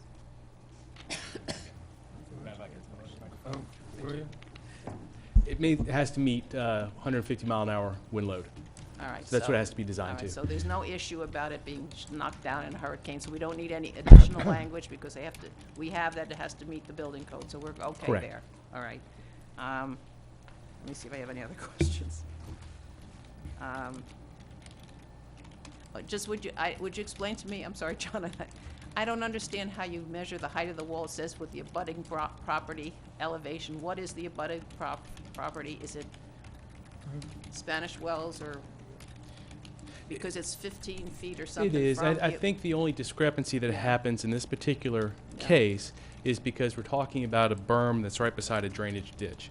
And so because you're talking about one of the few areas in the state of Florida that has significant elevation change in a very short period of time, there was concern that where the wall would be installed could be on the side of that berm, and you wouldn't get the full benefit of that height. So what's being shown on the cross sections of the master concept plan actually show the new wall going in the exact same location as the old wall, so that our discussion as to where it goes is essentially moot because the plans already show for it to be there. Right. The height of that wall will be measured off Wherever it off is. of natural grade and not necessarily the grade at which it's constructed. And that, I think, is where the concern is. If council chooses to require a certain height of the wall, regardless of its elevation, that is well within your purview.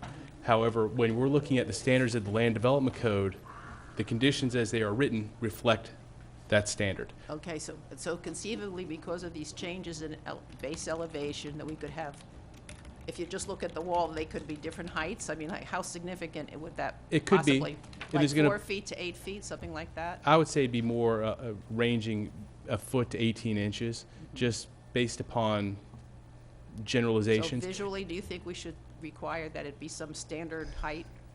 I think that You know, from an aesthetic point of view? you might want to consider the height of the wall itself and not so much the elevation of the wall. And the Correct. reason why I say that is because this property, as all properties of this size, has to go through the Water Management District for their environmental resource permit, and that environmental resource permit is going to talk about one of the things being the berm around the property and the elevation of that berm. If we look at controlling the height of the wall on top of that berm, it's something well within our purview that does not impact that permitting process. However, if we decide to get into the berm elevation, that creates a potential conflict. So if this council wishes to talk about the height of the wall, that I think is something that is appropriate and could be conditioned here, as long as we stay away from the elevation of the berm itself. That would be my recommendation, and you can explain Can I that make a quickly. suggestion? It sounds like if we could move on to other issues, and in the meantime, Mr. Arline and Ms. Montgomery can document what they think was the agreement here and make sure it's right with Mr. Doherty, and move on past the wall issue for now. Okay. Is that fair? I think it's fair. And Fred, you had a comment? Well, I have a I think it's beyond a fair. different topic, very important, I think, but the wall could relate to that topic slightly. Okay. Are you going to ask the question? Yeah. Do we want to Go with go my ahead? question. Moving on, right? Okay. We're moving on. Okay. Well, first of all, I need to ask John Domer this question. They've said very clearly, South Florida Water Management Design Criteria. Does that mean the 1.5 inch isn't in this? It should be, yes, sir. That's how it was designed. And so, No, is it in or it isn't? in terms of their Water retention. 1 inch plus the additional 50% for, yes, sir, that, That I is have in. not done the math, but that was what was presented to us. Okay. Second question, the site engineer made a big point that he had been out there after some of the storms and site drain. Were you out there Thursday or Friday after Irma? No, I believe it was actually Monday after Irma. No. The big deal was Thursday, actually Friday after Irma, because we got 4 inches to 3.5 inches of rain in here Thursday night, and the No. river went up higher. It was, my recollection is it was that Friday, because Wayne and I talked about it the Friday after Irma, sorry. So you were out there? I was. Okay. Was there water standing on the site we're going to be building on? There was puddles of water in there, but it wasn't like covering the site itself. Will we be at all altering the grade of the lake where we're reducing its ability to store extra water as it overflows the pond itself? That slope provides for extra capacity? No, sir. Okay. That's it.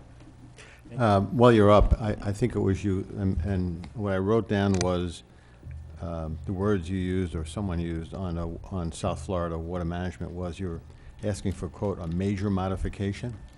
That's the terminology that they use because we're showing development on the site. And There's a what is that? major and a minor modification.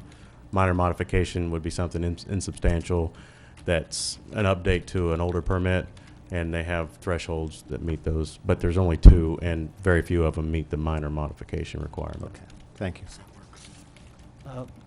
One Fred, last- go ahead, and then Amy. The wall, that's where my questions had a bearing. Does that wall in any way, does it need holes in the bottom of it so it doesn't create a dam since it's by a swale? Or is the swale only intended Why to don't we just resign require a the new new 8-foot property wall that's being should be- developed? It will require holes to make sure, because it's going to be on the downslope of the property as it exists today. Okay, Amy? Okay, who's responsible for the Sterling Oaks control system, and who maintains the canal along Spanish Wells? I mean, for Sterling Oaks, they would have their association, is So my that- understanding, would. So would that ma- belongs to Sterling Oaks, so in order for it to function, they have to maintain it. They do, as required by their water management permit. And how about the canal along Spanish Wells, who does that? On the, Wait, is on it- the you east said it was side, on the, east- on excuse the me, east side in of the- between us and Spanish Wells, or in between Yeah, the applicant's property? Yeah, by the wall. Yeah, That's there- Spanish Wells. All right, so in order for them to maintain their stormwater management, they have to maintain it, okay. And I have just random questions here. I was curious about the reduction in the size of the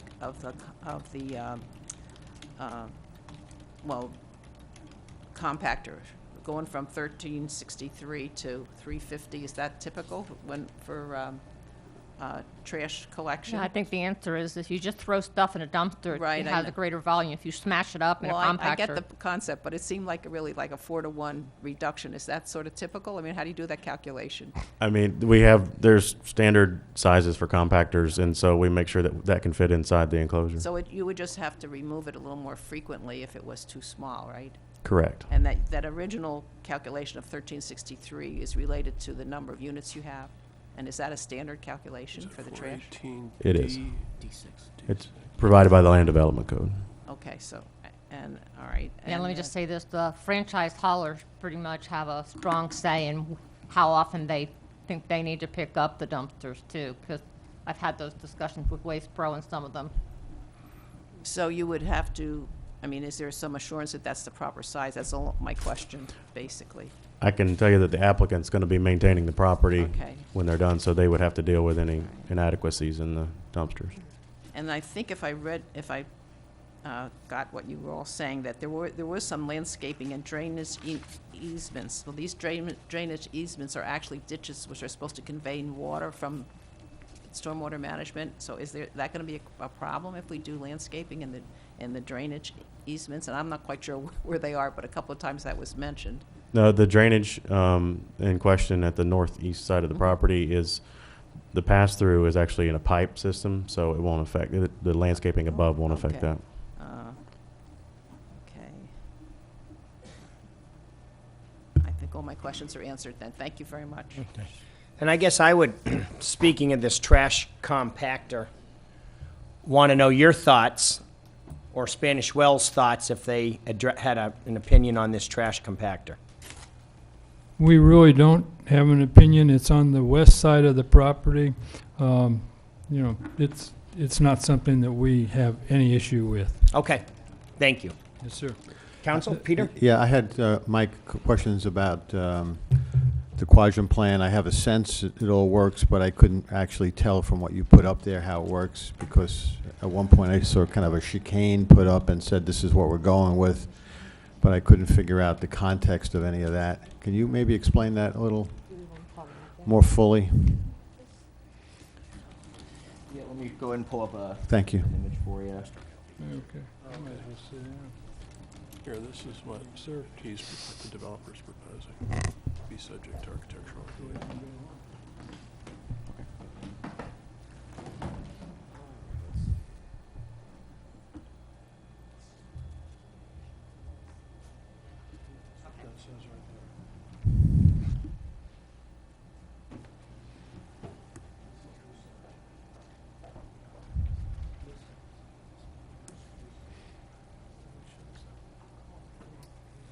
Yeah, that's what I couldn't figure out, where that was, or what Okay. you, really what you were. Sure, so I understand your bottom line, but I understand. Not a problem.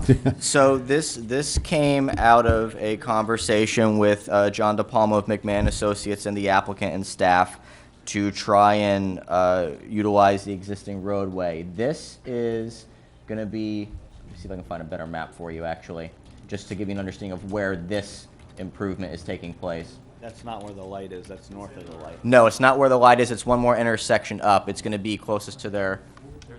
If I may, to answer your question, I've called for Matt to come downstairs, Matt Feeney. Oh, okay, thank you. That would, but if I can go on to other questions.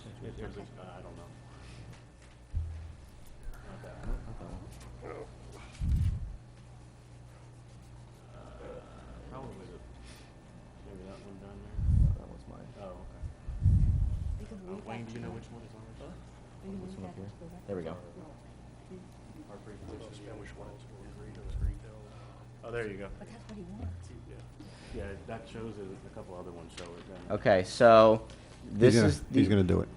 This is the intersection that's being targeted for the improvement, based on a conversation with John DePalma of McMahon Associates. I'm sorry, Mike, if you can step back, maybe you want Matt on this, but just like, what was the original thing, and in that context, what's the change? Okay, so... To the extent there was an original thing. The original alignment that's there right now Okay, oops, that was good. The green, yeah. is much less fluid. All right. It's the turns are more sharp. There's less of a fluid transition There when you comes go Matt. through north to south. Here comes Matt, maybe. he's here now. Yeah, thanks. I need to swear you in. That's all he needs today. He's going to swear at us now. Please raise your right hand. Do you swear affirm the testimony you provide today is truthful truth, nothing but the truth? I do. Thank you. Please state your full name for the record. Matt Feeney, Public Works Director for the City of Bonita Springs. Matt, well, I try to take only a little bit of your precious time. But we're asking Mike about, this is on this development down south, all right? And that's this quote-unquote original alignment of the Quadrant plan, and there were suggestions made. I guess the word would be to modify it, I don't know. And like, how does it work? Does it work? And I understand the bottom line, I'm just trying to understand what's changing. I understand the red's not going in, but Yeah. particularly on the green. The very top button is your pointer. Wow.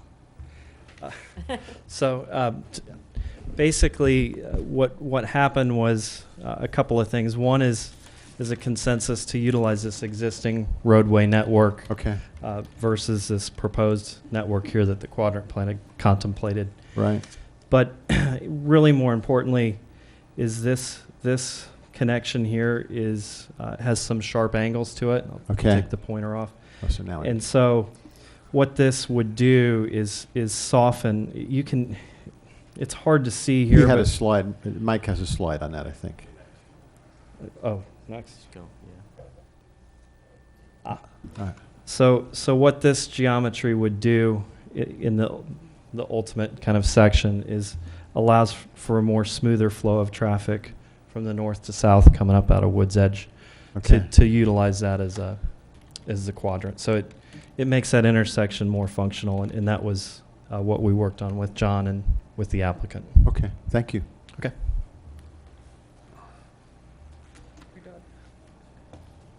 Thanks, Matt. That was easy.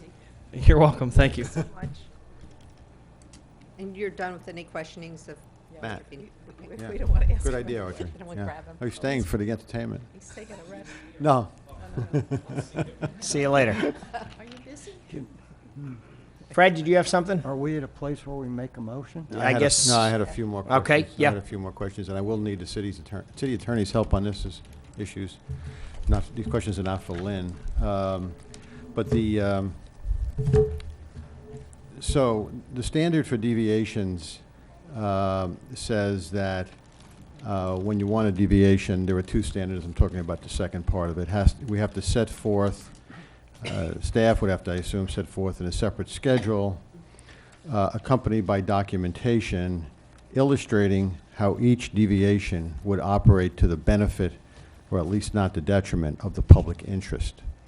And I'm interested on anything that has to do with a suggestion of a deviation on a setback requirement, as to understanding from staff how that, quote, operates to the benefit of the public interest.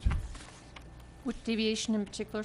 Anything to do with a change in a setback requirement. So I think if you You're can talking put about the lake setback, is that the what, one? what anything that has to do with a deviation in a setback requirement.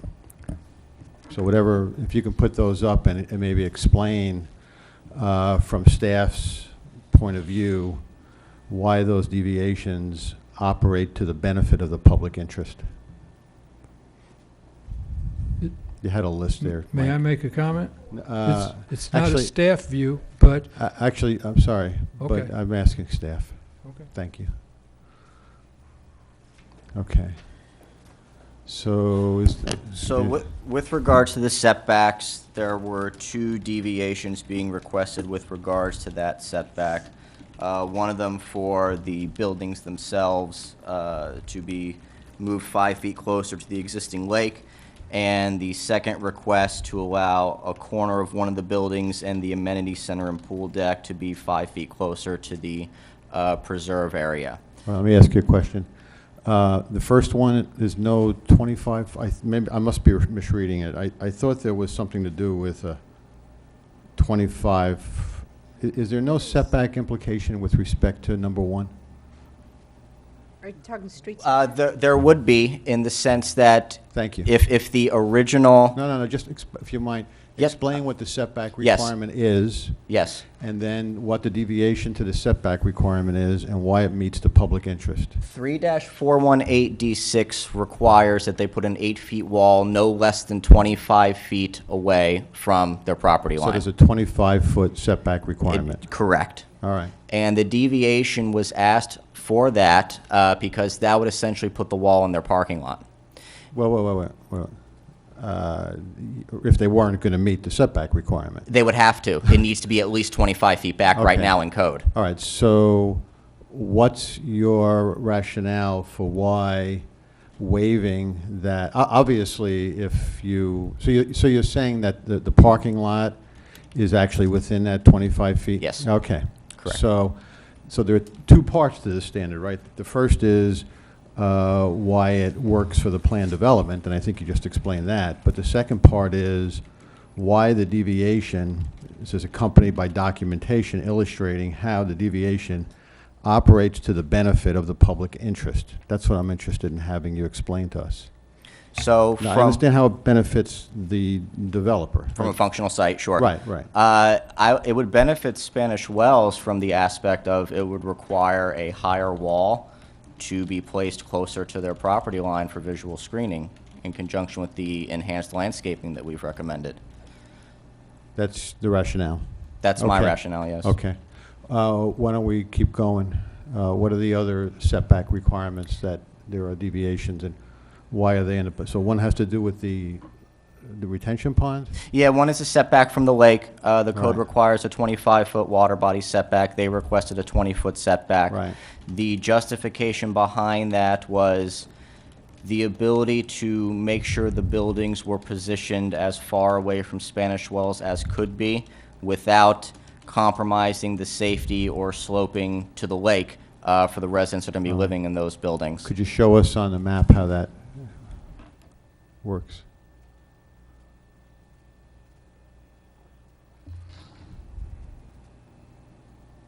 So if we look at the bottom portion here, these are the. I think there was a colored one that was better that showed the lake from an aerial. It may have been part of the applicant's presentation. Oh. Let me, Sorry, Mike. no, it's okay. I can see if I can get that for you.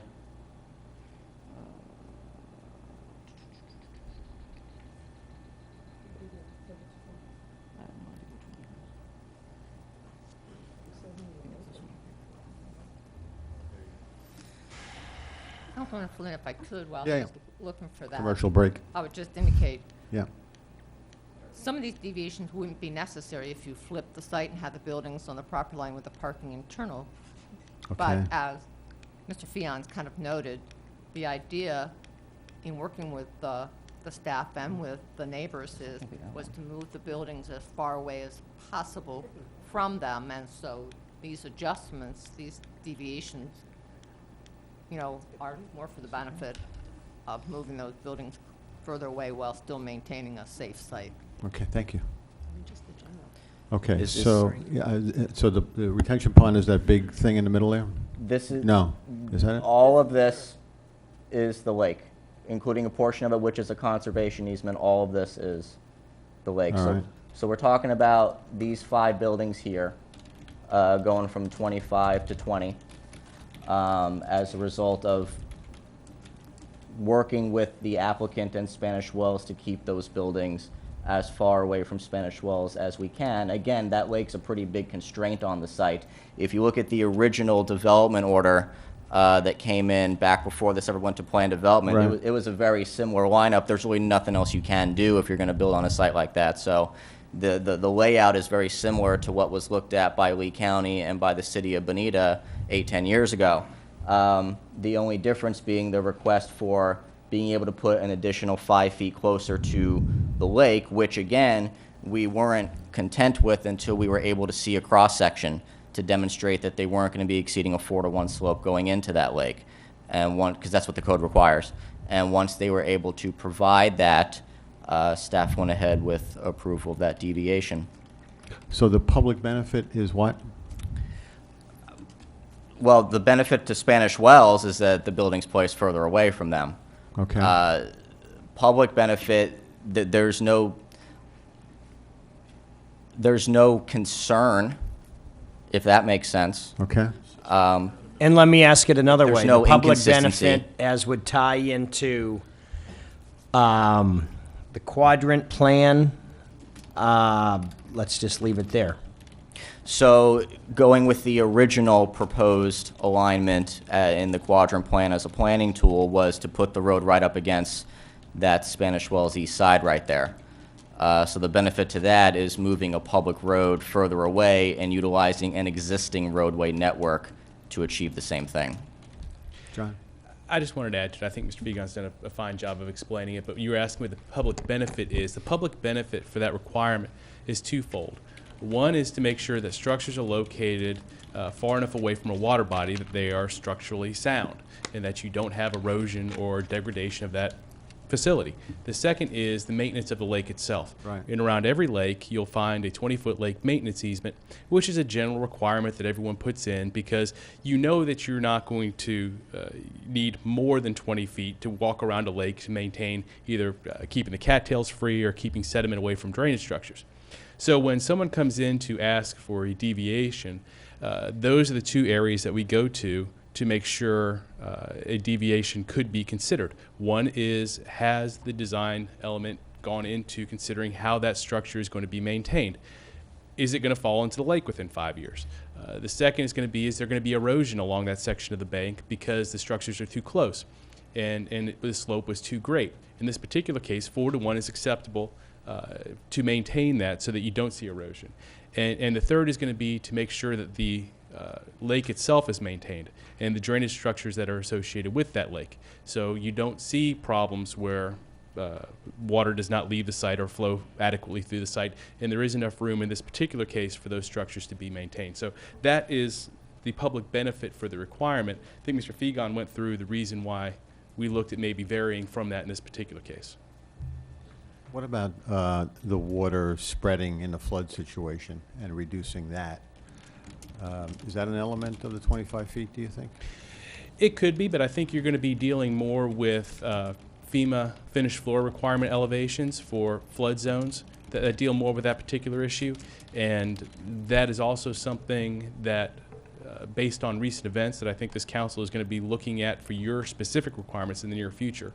How you're going to handle that, both in terms of elevation of buildings on a site, the amount of water that's got to be stored on a site, how fast or how quickly can that water leave a site, and then how does that water leave a site and get into eventually the Gulf of Mexico. So those are all going to be issues that we need to look at.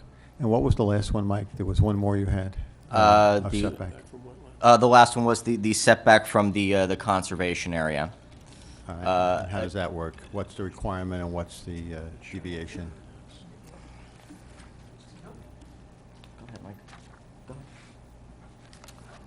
Mike Kirby, environmentalist for the city. There's generally a 30-foot setback for preserve areas. This is set by the fire department so that there is ample room to fight a fire there. So what we do is take a look the size of the preserve. If you have a small little preserve, you don't need a 30-foot setback. It's a tiny little area. Or if it's a wetland, you don't need the whole 30 feet because wetlands rarely burn. But if it's an upland, the debris that falls down, the duff, accumulates. So we have preserve management plans to deal with this. And if you have, in this case, a wetland, you don't need all 30 feet because there's very little chance of this catching on fire. Which is the preserve we're talking about? Correct. Which is it? This area Yes. here. So it's going to be the corner of this building and the amenity center as the two areas. And what's the requirement and what's the deviation? 30 feet to 25 feet. Okay, thank you. Does the applicant have anything else to add on this public benefit issue? That you Well, let want? me just say one additional thing regarding the 5 buildings. If you'll remember Mr. Fion's presentation, the buildings were originally taller because the parking was underneath them. And again, in working with our neighbors, we reduced the height of those buildings and put the parking garages on the east side. So again, you could push the buildings further away if you had maintained the height. So what we're trying to do is deal with the public health, safety, and welfare concerns that the regulations are trying to address, but while also trying to do everything we could to have as little impact on our neighbors as possible. Thank you. Okay, any other questions, Well, Fred? there is one following along with Deputy Mayor's questioning. What's the public benefit or no detriment to the, didn't we give up a whole bunch of open area by counting the wetland preserve as open area? So 50% of their open space needs to be indigenous. The only indigenous area on site, if you walk out there right now, is all within the conservation easement. So the request was to allow for that to serve as that requirement. And based on the way the site is right now, the on-the-ground conditions, that's the only indigenous area on the site. Okay. I'm ready to make a motion. Okay, Mike? Well, Mike? actually, Mr. Doughty made his presentation during public comment, so I don't think we actually closed public comment, so you might want Yeah, to do no, that very before good we- point. Any other members of the public that would like to speak at this time? Okay. Mike, did you have anything else? Just a question about the roundabout that was being proposed. I don't believe it's on the property, it's further up.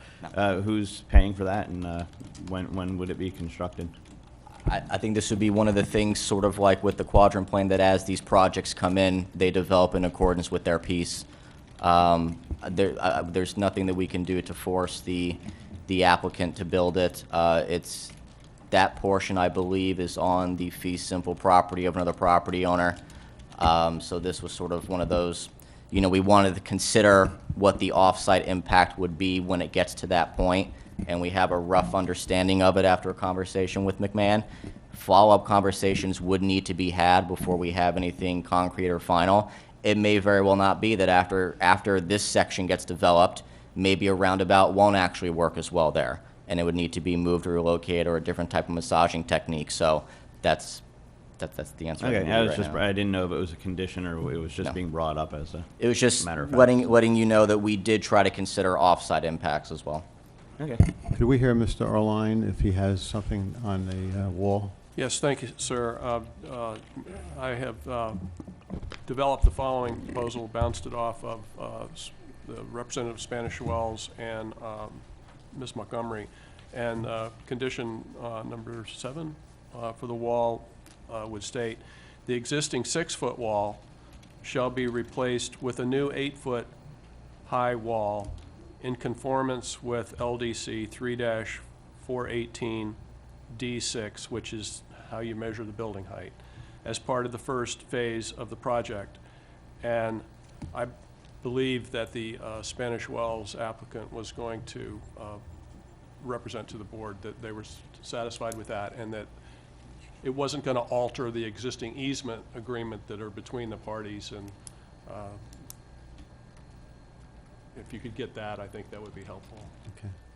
Mr. Doherty want to speak to that? And Ms. Montgomery? That is agreeable to us. And as I understand it, they have tied to that we will grant a waiver. Ms. Montgomery, are you? Yeah, I mean, the city can't force them to do that, but it's understood they have to give us the waiver so we Okay. can actually perform. This is just how you. All right, measure thank you. building height. Okay, counsel? Yes, sir. Open, it's- I apologize, it's the Mr. Mayor, but I also believe there needed to, we wanted to propose a modification to condition number 11, which was regarding the trash compactor. There's language that talks about the orientation of that trash compactor, and at our zoning board hearing, we actually had So a what's the site to sidebar this? conversation, and then I think it's now that we've actually designed the real development order, that condition doesn't work as written. We think that there's probably dealing with some architectural elements of the enclosure that will take care of the issue. I think we gave Mr. Arline red line of that you might want to read or discuss with you. Are you talking about the compactor in terms of the positioning and not transposing it? Yes. Okay. Yeah, I spoke with John Dolmer, I guess the applicant did as well. If the understanding then is, I mean, it was more of an aesthetic concern from staff as the reason for the transposition to essentially have that facing your main entrance. So if the agreement is made that that section also undergoes an architectural review, I don't think staff would object to that. And, Mr. Mayor, that was our understanding, that we could treat this compactor enclosure architecturally. To orient it, as Mike's original condition suggests, creates a lot of maneuvering for a garbage truck to be able to pick up, and it would be easier with the orientation as long as we have architectural finish on the enclosure. I think that works better for everybody. Okay. Amy, did you have something else? No, I have. Mr. Okay. Mayor, Yes. I've just, earlier I read you a provision of the code. I want to replace it. It's not in conformance with LDC 3-418. That's a different provision. The one that measured, the code provision that height. deals with the building, I mean, the height of the wall is 4-1467B. Okay. That's, I'm sorry, that's the provision that we will use in the condition. Okay. And that's the one that says you just measure the height of the wall in a normal measurement, not. Right, it's okay. how you measure, it's in the code on how you measure wall heights. Okay. And everybody's happy with that? Yes, sir.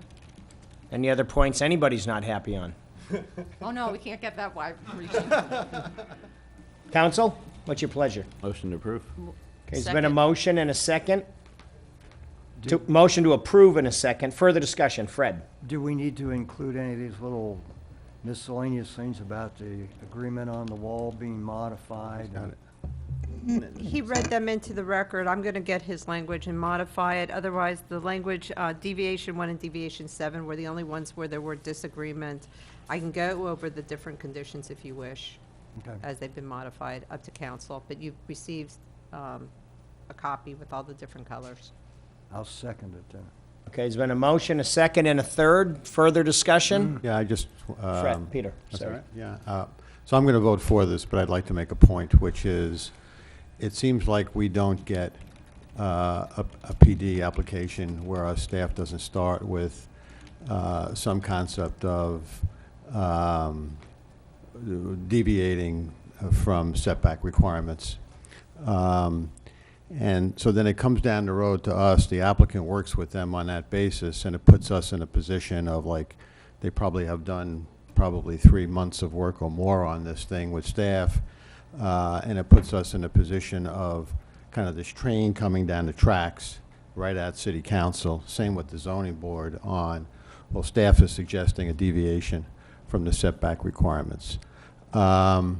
As a starting point, which Yeah. is a very good point. As a starting point. Yeah. I'm not overly, I'm going to be polite about this, I'm not overly convinced about staff's rationale for why at least some of these setback deviations are in the public interest, but we're in a position where I don't think it's frankly fair to the applicant 3 months later. So I guess my point is, if staff is going to be of that mindset, staff ought to come back to city council up front with a suggestion that we maybe get rid of any setback requirement in Bonita Springs, and then staff can just suggest what they think would be an appropriate deviation from getting rid of them. I'm being a little facetious, but I'm making a point. This just happens over and over again, and I'm not real comfortable with it. And it's got really nothing to do with the applicant. They're representing their interests. So that's my comment. Okay, thank you, Pete. Anything else? Roll call, please. Mayor Simmons, Aye. Deputy Mayor Flynn, Aye. City Councilman Gibson, Aye. Councilman Forbes, Aye. Councilwoman Crumba. Aye. Okay. Thank you. Anything else? Motion to adjourn? Thank you.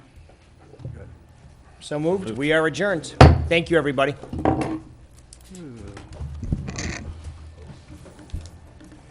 Good catch. I thought that was the provision on the wall.